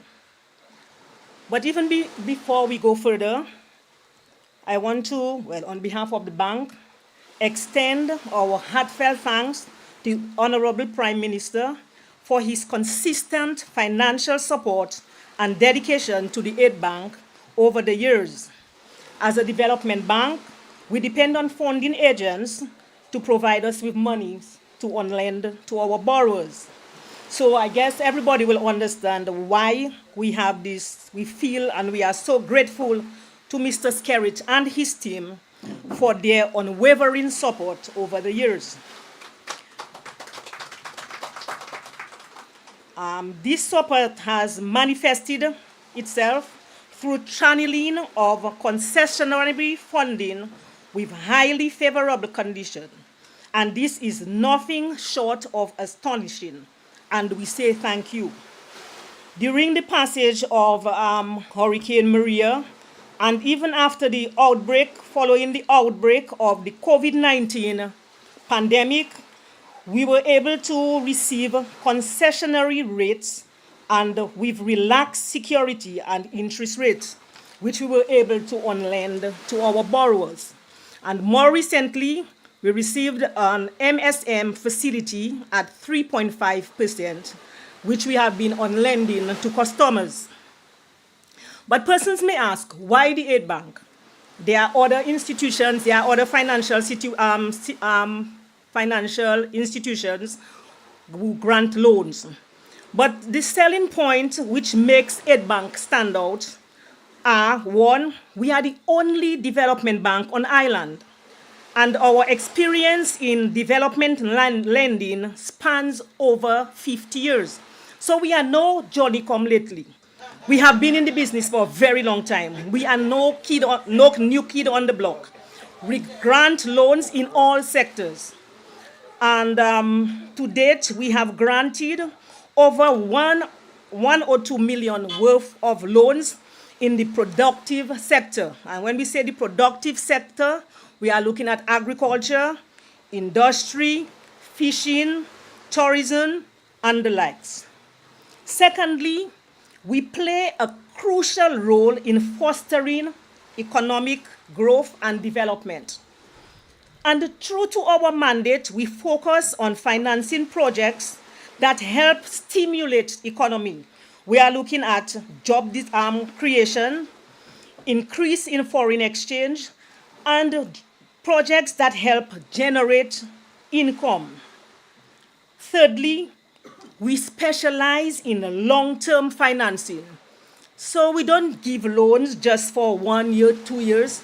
We give you a loan for a period sufficiently long so that it enables the business to grow, so it doesn't place any undue stress on the individual. So you are able to pay when the business becomes profitable. Fourthly, we provide technical assistance and advisory services to ensure the successful implementation and management of development projects. Other institutions, they do grant loans. They may do it very quick. But once the loan is disbursed, then that's it. But with the aid bank, we are there. We hold your hands. We have specialist staff on our team, persons who are trained in construction. So for instance, you are building a house, you are encountering difficulties.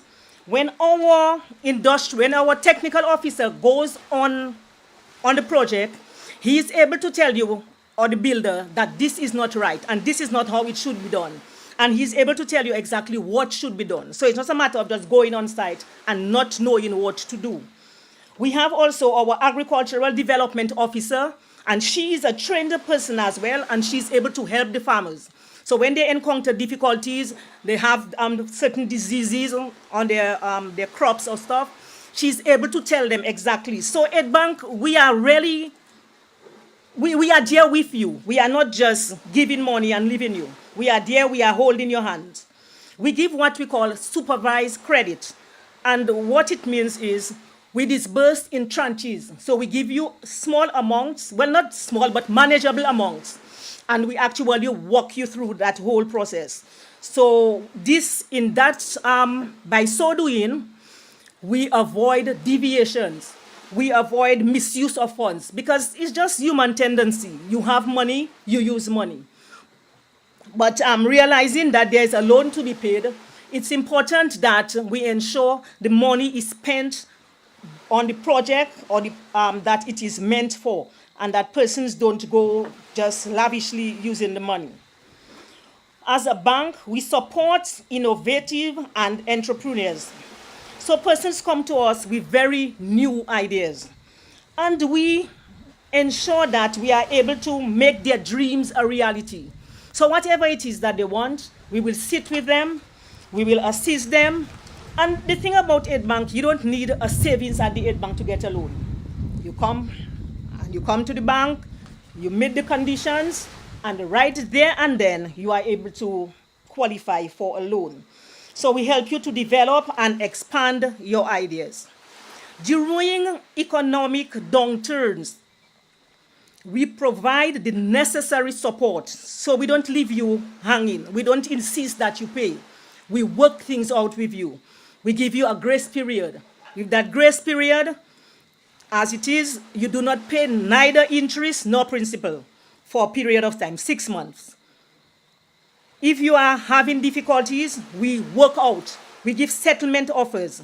We reschedule. So all these are reasons why persons should consider coming to the Aid Bank in order to obtain financing.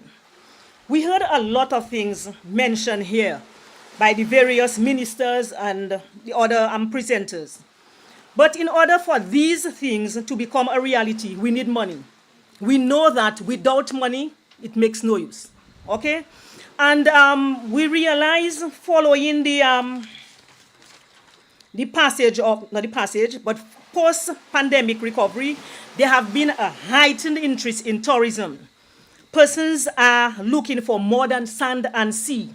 They want to explore new areas. And we are there. We have been granted this facility geared towards assisting our low-income earners. I'm going to just tell you exactly what this is all about. We were granted a loan by the government of Dominica of $27 million. And that facility was geared or is geared specifically for small business owners. It's a MSME, micro, small, medium enterprise financing. The scope of the facility, it is targeted to assist with financial sustainability to ensure that businesses are sound and to ensure as well economic recovery within the context of COVID. Well, COVID has gone, but we know that businesses were affected and they do require funds in order to rekindle, to recuperate, to get their business back on stream. Okay, so this is what the facility is all about. Then you may ask, what are the eligible criteria? What qualifies one to source the fund? In order to qualify, a firm, the annual income should be less than $168,000 monthly or $2 million annually. The company should be registered with the Inland Revenue and the Dominica Social Security.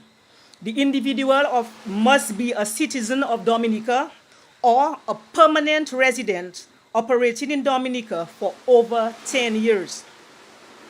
The eligible sectors, we have quite a range of sectors that we finance, and I will just list a few of them to us. Okay, under agriculture, we have farm machinery and equipment. We have establishment of crops. We have irrigation and aquaculture. We have the farm buildings, construction of access and farm roads, livestock production, including small stock, land clearing, the purchase of boats, marine equipment, and fishing gears, for the establishment of processing plants, and we have as well the establishment of permanent drains, terracing, or permanent anti-erosion control measures. Under industry and tourism, we have the construction of buildings. We can finance the construction of buildings for manufacturing, processing, and handicraft operation. We can give monies to purchase and install machinery equipment, utilities, including office equipment for industrial production. The purchase of vehicles. You have the tour buses. Persons need monies. Because when we tell people come to Dominica, it's important that we have something to sell. It's more than just saying come to Dominica. We want to know when they come to Dominica that there is something. And it's more than just visitor arrival. We should also focus on stay over tourism, because that is where the money is. Because the thing is, when you get a loan, it has to be repaid. A person come 1 day, 2 days, yes, it's good. But you want to know when they come, they can stay. When they stay, then there is a rippling effect. Different persons in different walks of life, they would benefit from that individual coming to Dominica.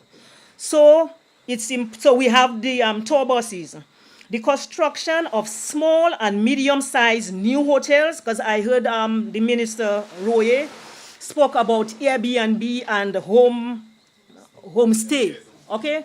You want somebody coming from overseas and just staying in a 2x4 in a little anything because you say it's homestay or because they are hikers. I mean, we have to ensure that the standard of these facilities are second to none. We have service related to the manufacturing, tourism, and communication sector, and initial work required to support the operation. Okay, so these are the eligible sectors. We are now going to look at the terms and conditions of these loans. So we start at $8,100. So from $8,100 to $15,000, all we are asking as a bank is a secured payment method. And you may ask, what's a secured payment method? We are looking at salary. We are looking at savings. We are looking at a contract or proceeds of sale, a means whereby that loan is repaid. So we don't ask for any security. All we are interested in is that you are able to service that loan on a timely basis. Then we have another category, loans, $15,001 to $100,000. For that loan or that range, we are asking for one guarantor. Under normal circumstances at the aid bank, any loan above $10,000, you would require a guarantor. But thanks to the government of Dominica for the injection of these funds, we are able to be very relaxed and have very concessionary terms. So between $15,000 to $100,000, you need one guarantor. And that person should be financially sound. Because the purpose of having a guarantor is in the event anything were to happen and you as the borrower, you are unable to pay. We need to know that that person who we are going to fall back on, the person has the means to repay the loan or to take the slack. Any loan above $100,000 and up to $672,000, we would require tangible security. And when we speak of tangible security, we are looking at a certificate of title, we are looking at bills of sales, we are looking at insurances with face values. So this, in essence, are the terms and conditions. This is unmatched, given the interest rate, 3.5%. I don't think any other institution has loans at 3.5%. The supporting documents.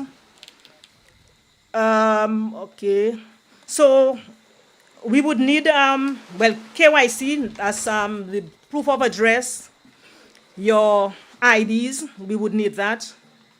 We would need business registration. We would give credit reports to ensure that loans granted or loans taken at other institutions are being paid according to arrangements. For individuals for loans between 100,000 and 675, we said we would need certificate of title, but it's more than just a certificate of title. We would need a valuation of that property because we need to know that the property is the worth or the value of the property is sufficient to cover the loan in the event of default.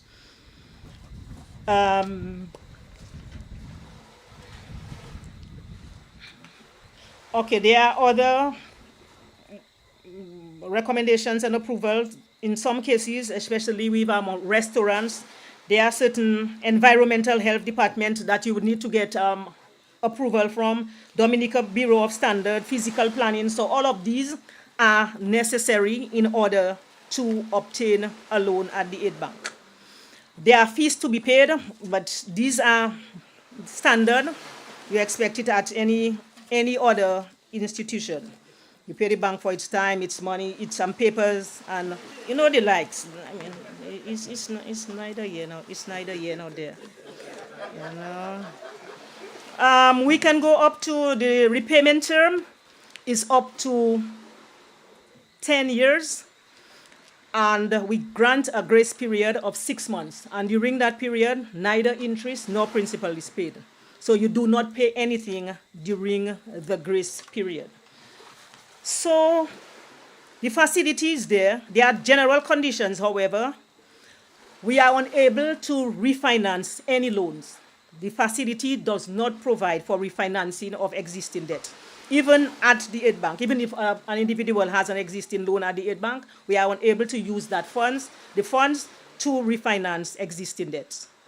An individual applying for that loan should ensure that all arrears on financial obligations are regularized, or if not, satisfactory arrangements are put in place to ensure that that loan is being repaid according to arrangement. But there must be a secured method of payment. So we need to know how that the funds are the loan will be paid. We grant 70% of the total project cost. So assuming the project is just for this $100, a bank will give you 70% or $70, and you, as the individual, the bank would expect you to inject your own personal funds into the operation. It's important when the funds are granted that persons repay their loan, and that is a challenge as a development bank we are having. Persons complain that government don't give, government don't do this, government don't do that. But when these monies are available, persons come, they take, and they do not repay. We have to think of others. You are having difficulties, we expect you to come to the bank and explain to us. We are willing to work with you. And by so doing, persons, other individuals can benefit from that, the money. It's important that persons keep record, especially business owners. And that we find is very prevalent. Persons are in business for how many years? They come to you and then you ask them, how much do you earn? And there's nothing to substantiate. I make this money, I make that amount. But as a bank, it's more than just you telling me, I make. I need to see something. So it's important, especially, you see, the thing is, I work at a bank, I get a salary. So I can bring a salary slip. But you as a fisherman, you as a construction worker, you as a farmer, you don't get a salary. So with the record, your book, you can come to me, present it to me, and then I'm able to analyze, well, okay, on average, this is what the individual makes, and gauge the person's earning capacity. You must ask, the other thing persons need to know is the importance of paying themselves salaries. Too often persons make money and they use all of it. And it is very, very sad. And what you find happen, these people continuously, they are at the bank, they are always seeking loans. Because the returns from the business, you find that they use it on themselves. As opposed to, okay, I earned $2,000 this month, I'm giving myself $800, and I work with that $800. As a banker, when I am paid my salary, that is all I have until I get my next month's pay. So it's important that individuals do that, develop or cultivate that habit of paying yourself a salary. The other thing that we would like to see with small business owners is the depositing of their monies at the bank. At bank, we don't deal with deposits. As I said, we are a development bank. We depend on other persons to give us money. So you have a saving account at the National Bank. You open one at the credit union. And at the end of the day, you make X amount of money. You deposit that money on the account. Even if after you withdraw a certain amount to do whatever. But that money is there. And it helps as well to determine your ability to access funds. Because we would ask you for a printout of that account, and we are able to tally everything and know exactly how much money that an individual has actually earned or during that period. We are saying to you, the listeners, to make good use of the funds. It's 3%, 3.5%, sorry. It's unprecedented. You get the money, you use it wisely. Because as I say, the loan has to be repaid.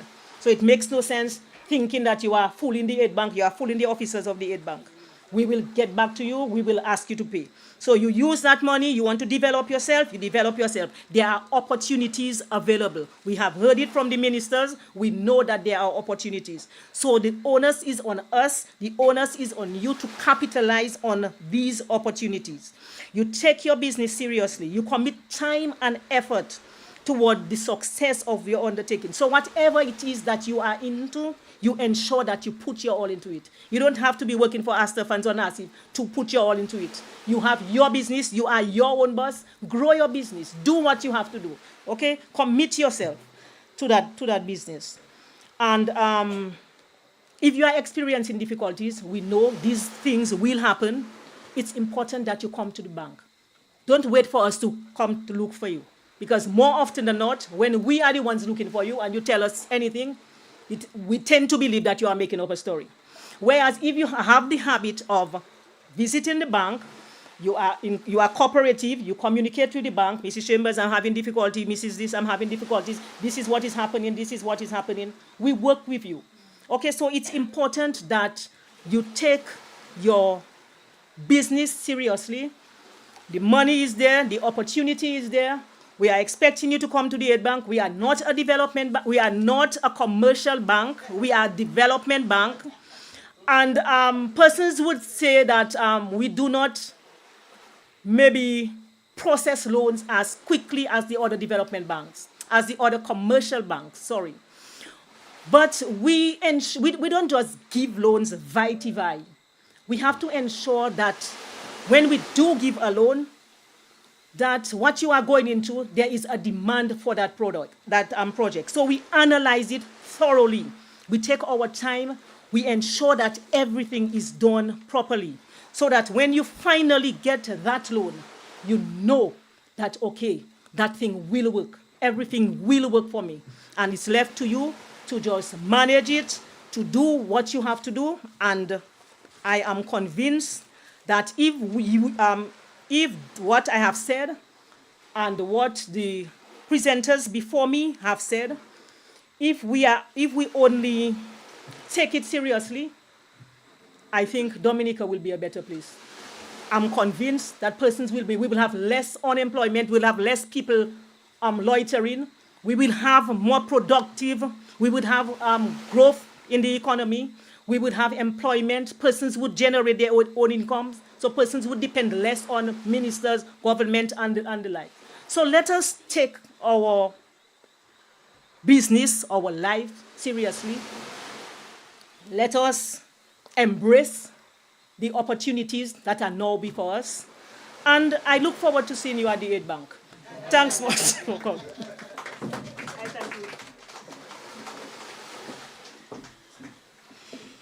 Okay, we thank Mrs. Chambers for her passionate sales speech, a very comprehensive presentation, and of course, not to be repetitive, but we do note the acknowledgement of the contribution from the government of Dominica. We are quite proud of the facilities that have been made available, especially following the COVID-19 pandemic, from which many Dominicans, as you heard from Mrs. Chambers, have benefited from very concessionary rates and a favorable grace period. So, Mrs. Chambers, thank you for reminding us of all of that and going through the conditions of your facilities at the Aid Bank. We will now hear from the representative of the National Bank of Dominica. She's Shauna Durant.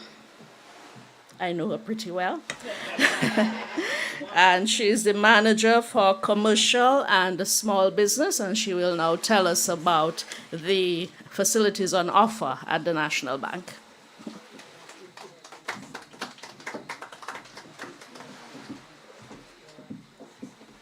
Good evening, everyone. Honorable Roland, Honorable Julian Dufour, Ms. Rosalind Paul,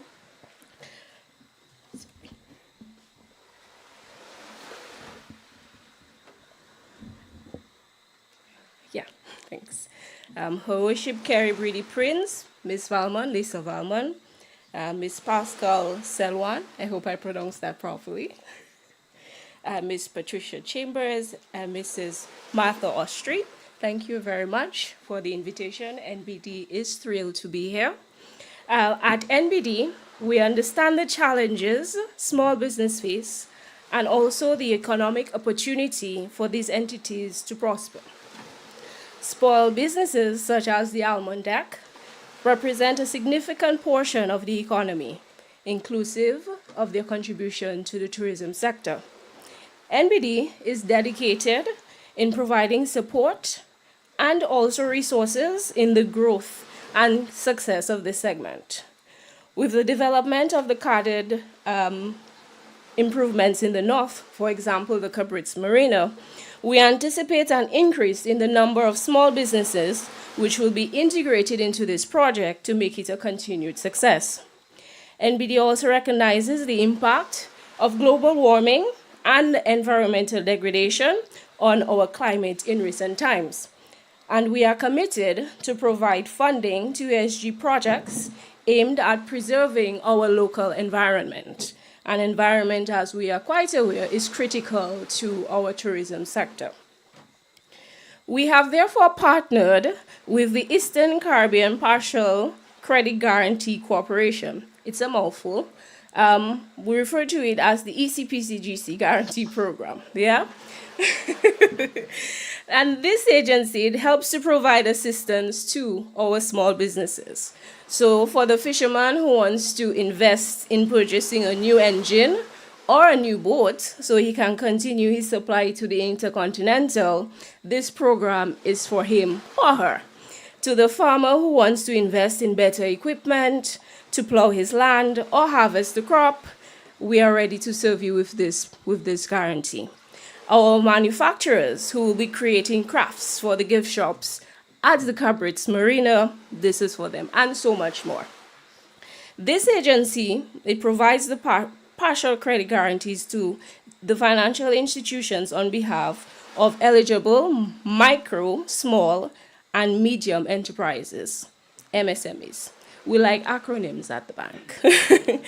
And these are persons or entities who need to borrow money to fund their business growth. The agency, ECPCGC, provides to the participating lender, NBD, a guarantee of a certain amount that is used to provide collateral for the borrower. Because as we know, one of the areas of concern for SMEs is, as well as not providing proper records, would be the collateral. So this guarantee, this program, is really beneficial to them. So under this program, we have a lot of different guarantees, but I'm just going to highlight 3 of them. So we have the classic guarantee, which provides up to 75% of the loan amount as collateral or security. And for that guarantee, the maximum that can be borrowed is $750,000. Can you imagine $750,000 and how it will help the Cabritz Marina or help with our fisheries industry? Yeah?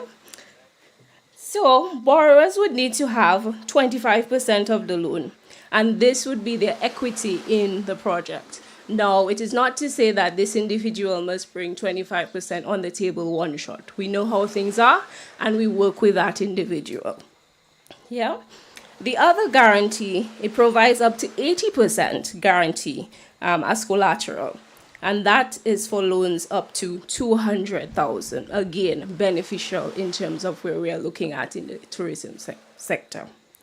And the borrower would have 20% of the loan in terms of security. Again, we work with the individual to build it up over time if they're not able to present it right away. And the third one, the guarantee is up to 80% of the loan. and the maximum for this is 100,000. So as we can see, we have different guarantees for different clients, different needs.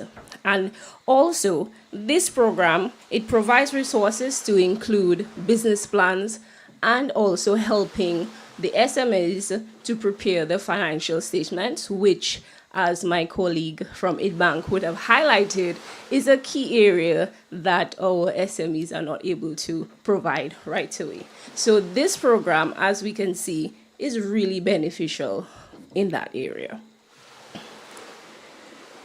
In addition to the guarantee, we also provide an array of solutions to ensure the continued success of the small businesses. For example, the e-commerce online, point of sale machines, and we are looking at point of sale for our taxi operators soon, because we know that the world is moving digital, and we would like that all our SMEs, all our service providers to the tourists are well equipped and can be in time. We also provide user-friendly mobile banking online services. I'm sure everyone on the panel here has mobile banking, and in the audience, I would hope.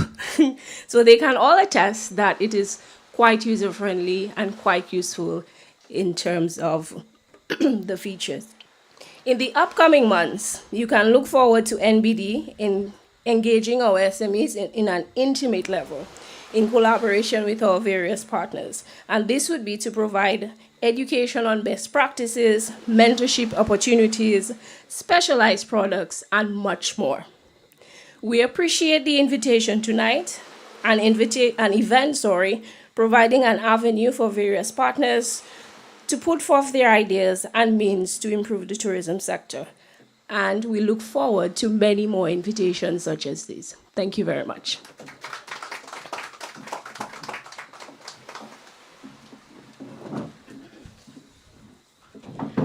Our thanks to Ms. Dura from the National Bank of Dominica Limited and the Eastern Caribbean Partial Guarantee Program, and I think I missed a word, but I know it's ECPCGC.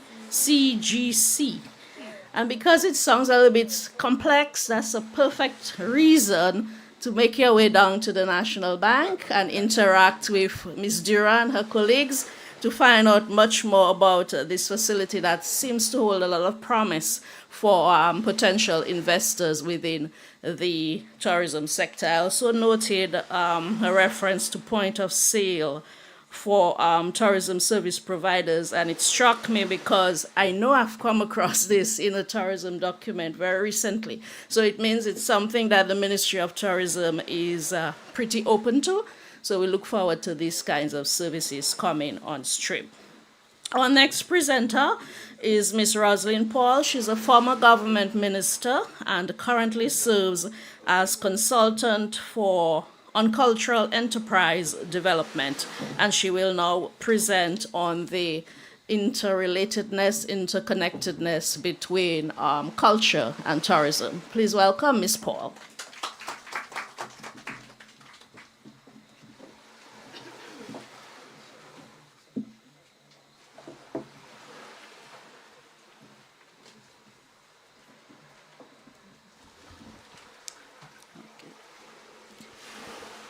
The usual. Yes, let me say good evening to all and recognize Honorable Roland Royer, Honorable Defoe, the other panelists, P.S. Valmont, Mrs. Shillingford, Ms. Dura, and Ms. Pascal Selwan. It has been a pretty good discussion. I also want to recognize the mayor, Her Worship Breedy, the chair, Mr. Mason, chair of the Cottage Village Council, Frank, and Cornelius from Capuchin, and all the others who are here, other staff from NBD, the media. Good night. And it's been a lot of talk, and I'm sure we will not bored. It's very interesting. Very, very informative and interesting. Even me, I've been learning a lot sitting here. and it points to the great potential and opportunities that we have in Dominica that we need to take advantage of. Speaking tonight on the linkage between culture and tourism, but more so looking at maximizing the potential that we have.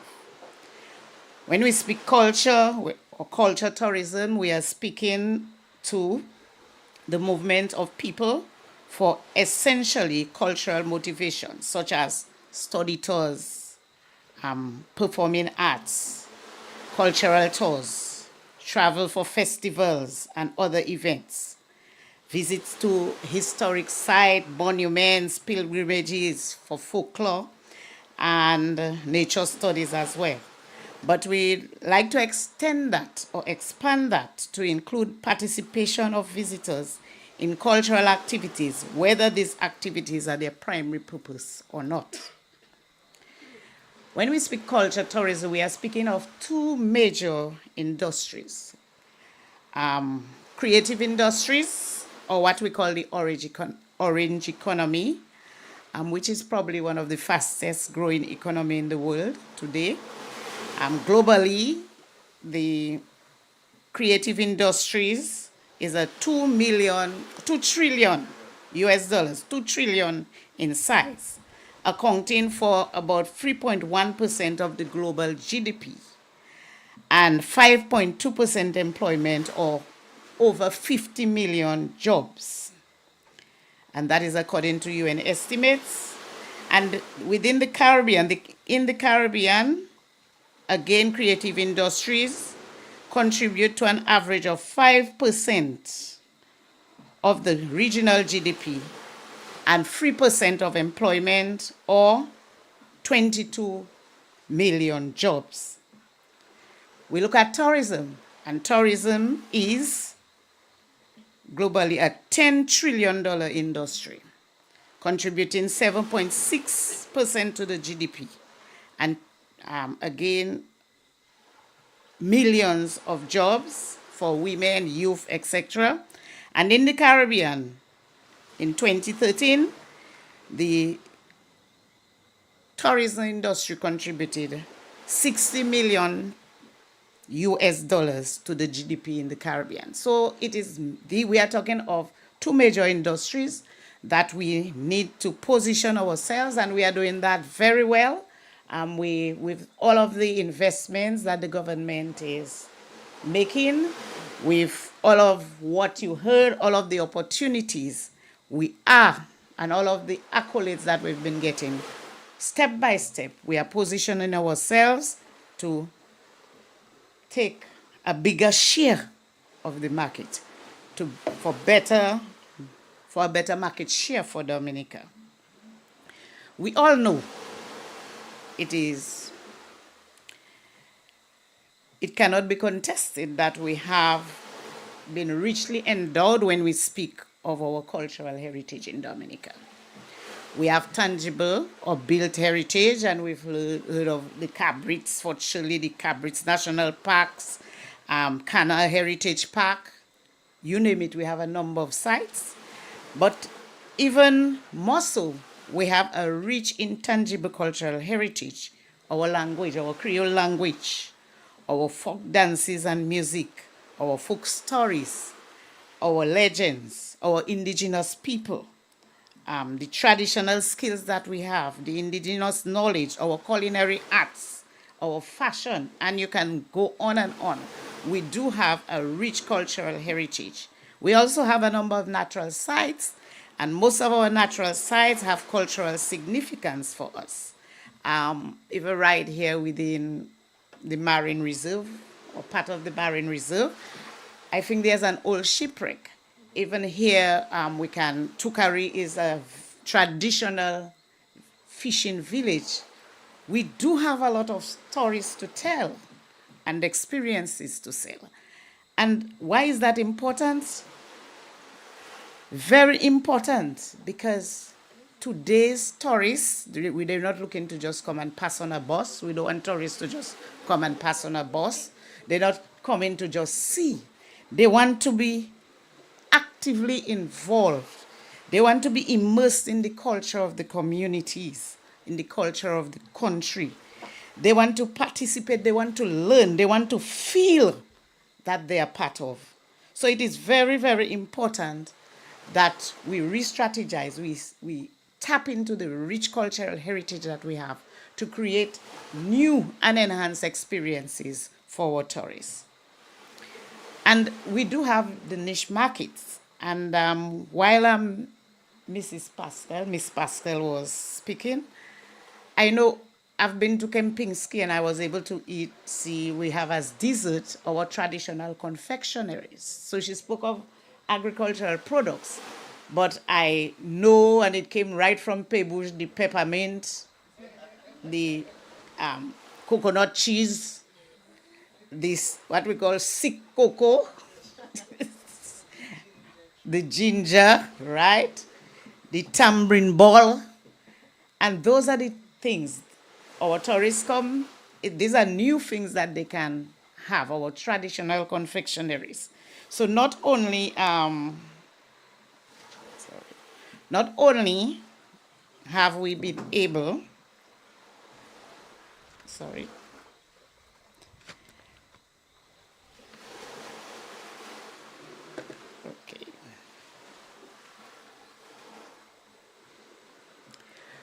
So not only have we been able to promote through the existing hotels our local agricultural produce, but even our traditional confectionaries.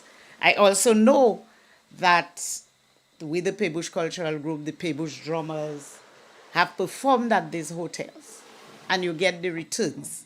So these are opportunities for us as we expand to capitalize on our heritage for tourism. We also have the yachts that come to Purple Turtle. They both at Purple Turtle. We had the Yachtist Festival. There was the integration of cultural activities, expanded the scope, and you had cultural activities. And one of the visitors we were performing, I said, wow, I would really like to come to Dominica for 3 months for me to be able to learn the dances. I will bring a team. That is an enterprise that our people can get involved in. You bring stay-over tourists, and they learn the dances. We have our neighboring French islands. And I commend Almond Deck for capitalizing on that and having the poker run, having our neighboring neighbors participate, bringing visitors to Dominica. And I also wish to congratulate Almond Deck on their 2 years anniversary. We have domestic visitors always here at Keeping It Real at Almond Deck. And we, as you do the polka run, maybe you could integrate more of the cultural activities as part of that. When they come here, you expose them to our culture, and so more people benefit from that.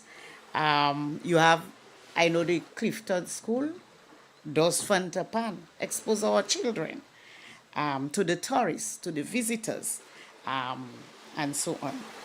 We have been able to see the impact of just one cultural product as we got into festive tourism with the World Creole Music Festival since 1997.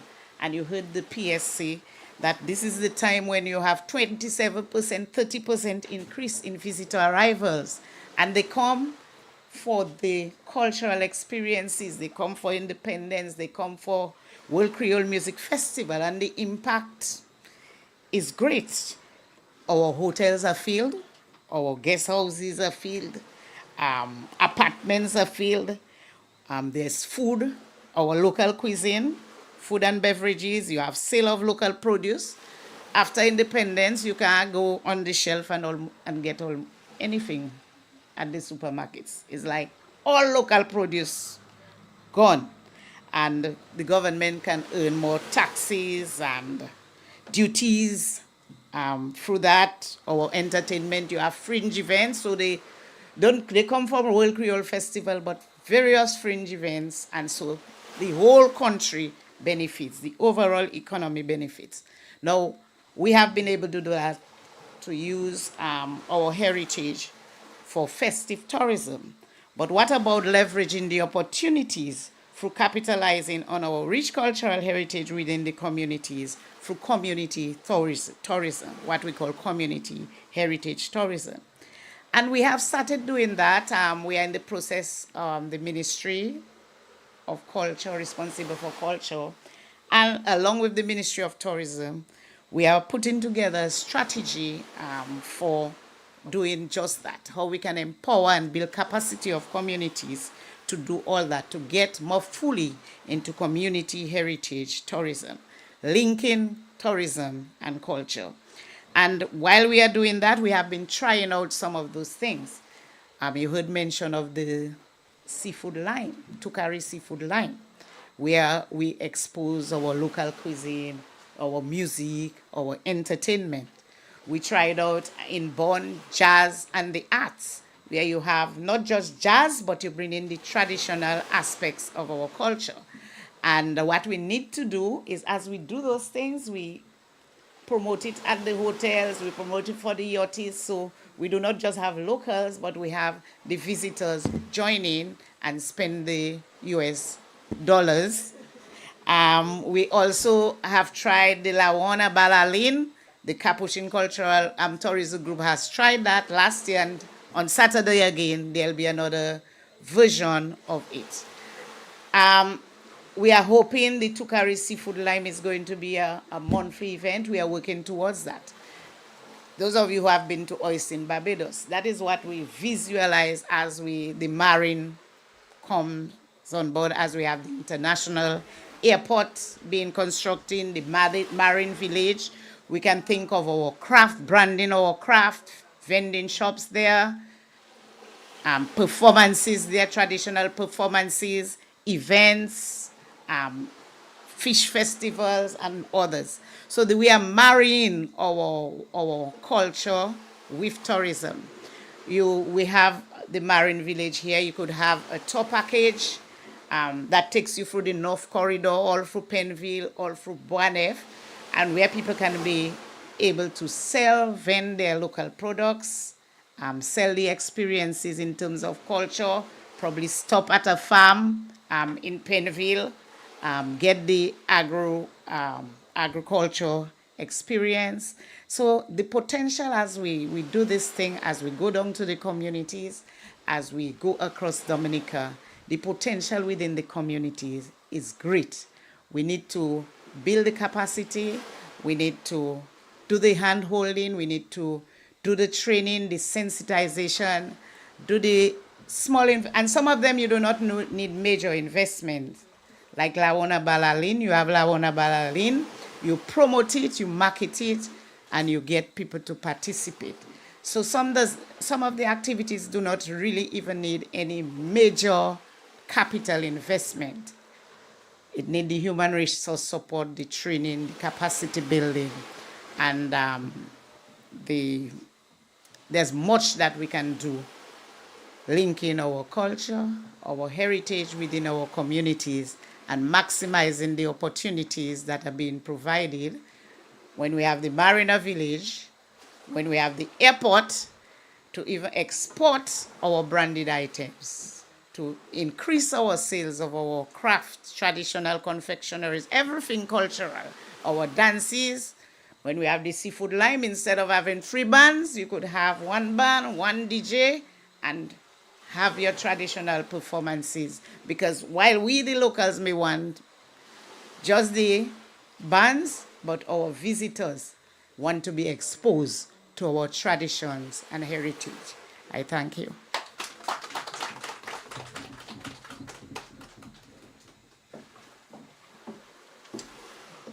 All right, thank you to Honorable, sorry. Well, why should I say sorry? Yeah. Honorable Emerita, I like that. Ms. Roslyn Paul, thank you for your presentation. I think her presentation demonstrated further the richness of the discussions we've had this evening, and the organizers thought of everything. So we ended with this linkage between tourism and culture, they are inextricably linked. I think a lot of times when we think of tourism, we think, and as the PS indicated, we do have an area of focus that on our festivals, on our culture, on our events, etc. So it all comes together very nicely. So this is a panel discussion, and as moderator, I would be expected to engage with you a little bit. I am going to do that to satisfy the requirement, but I know that it's getting late, and the minister, for example, has to go right to what it is, Fort Saint Jean, right on the other side of the island. So I'm going to work around that by inviting Honorable Roland Roy, the parliamentary representative for this area, to provide us with a summary, and I like to focus on people and how they can get into the act, they can get into things. So talk to us in summary about how you will go on to engage the people of this area to take advantage of all the opportunities that we identified this evening. Make sense? Yeah, okay.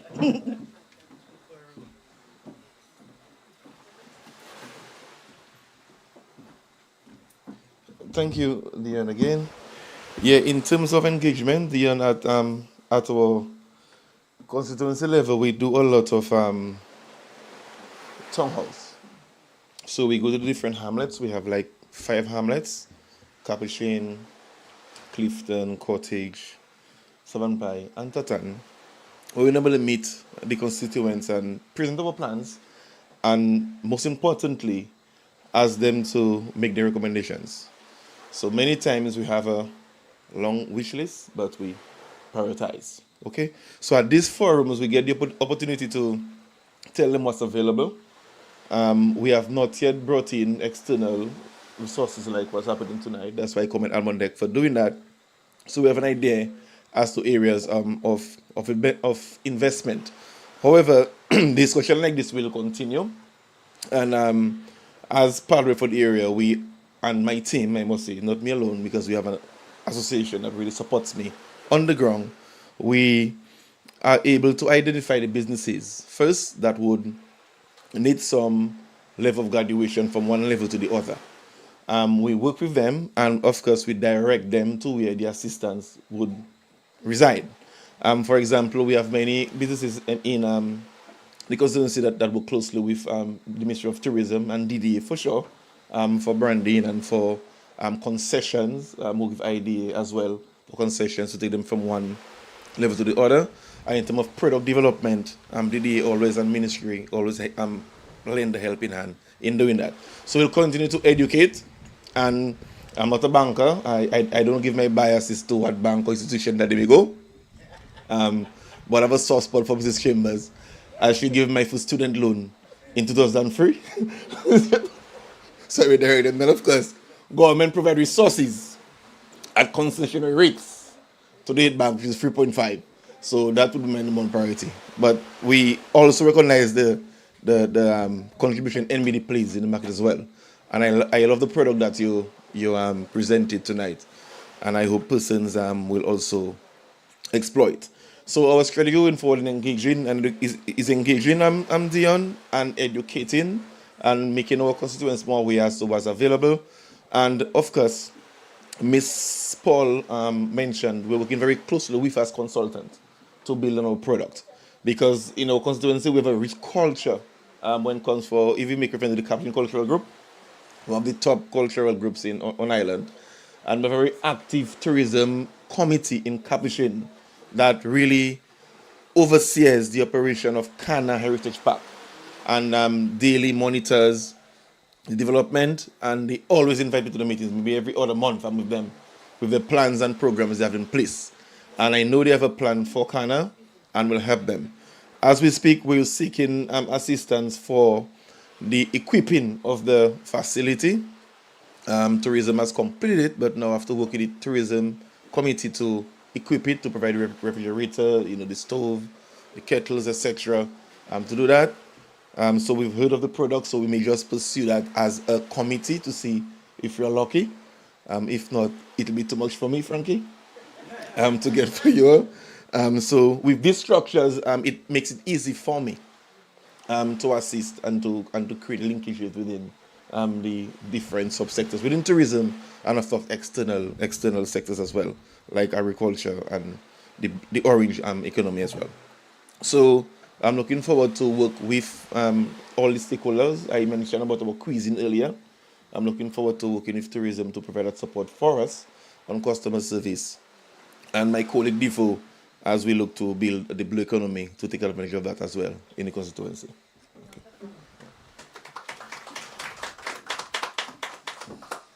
All right, I think Minister definitely understood the assignment. So thank you so much for, for your conclusion, for your concluding statement. I'd like to thank the Honorable Ministers, Honorable Royer and Defoe, as well as the PS in Tourism, might as well go with it, Honorable Paul, Miss Pascal, Miss Duran, Mrs. Chambers. Thank you so much for coming all the way here to join us for this panel discussion. To the organizers, thank you for inviting us, Mrs. Austri, Honorable Austri, who, as we've told you throughout the evening, was a key player in putting this event together.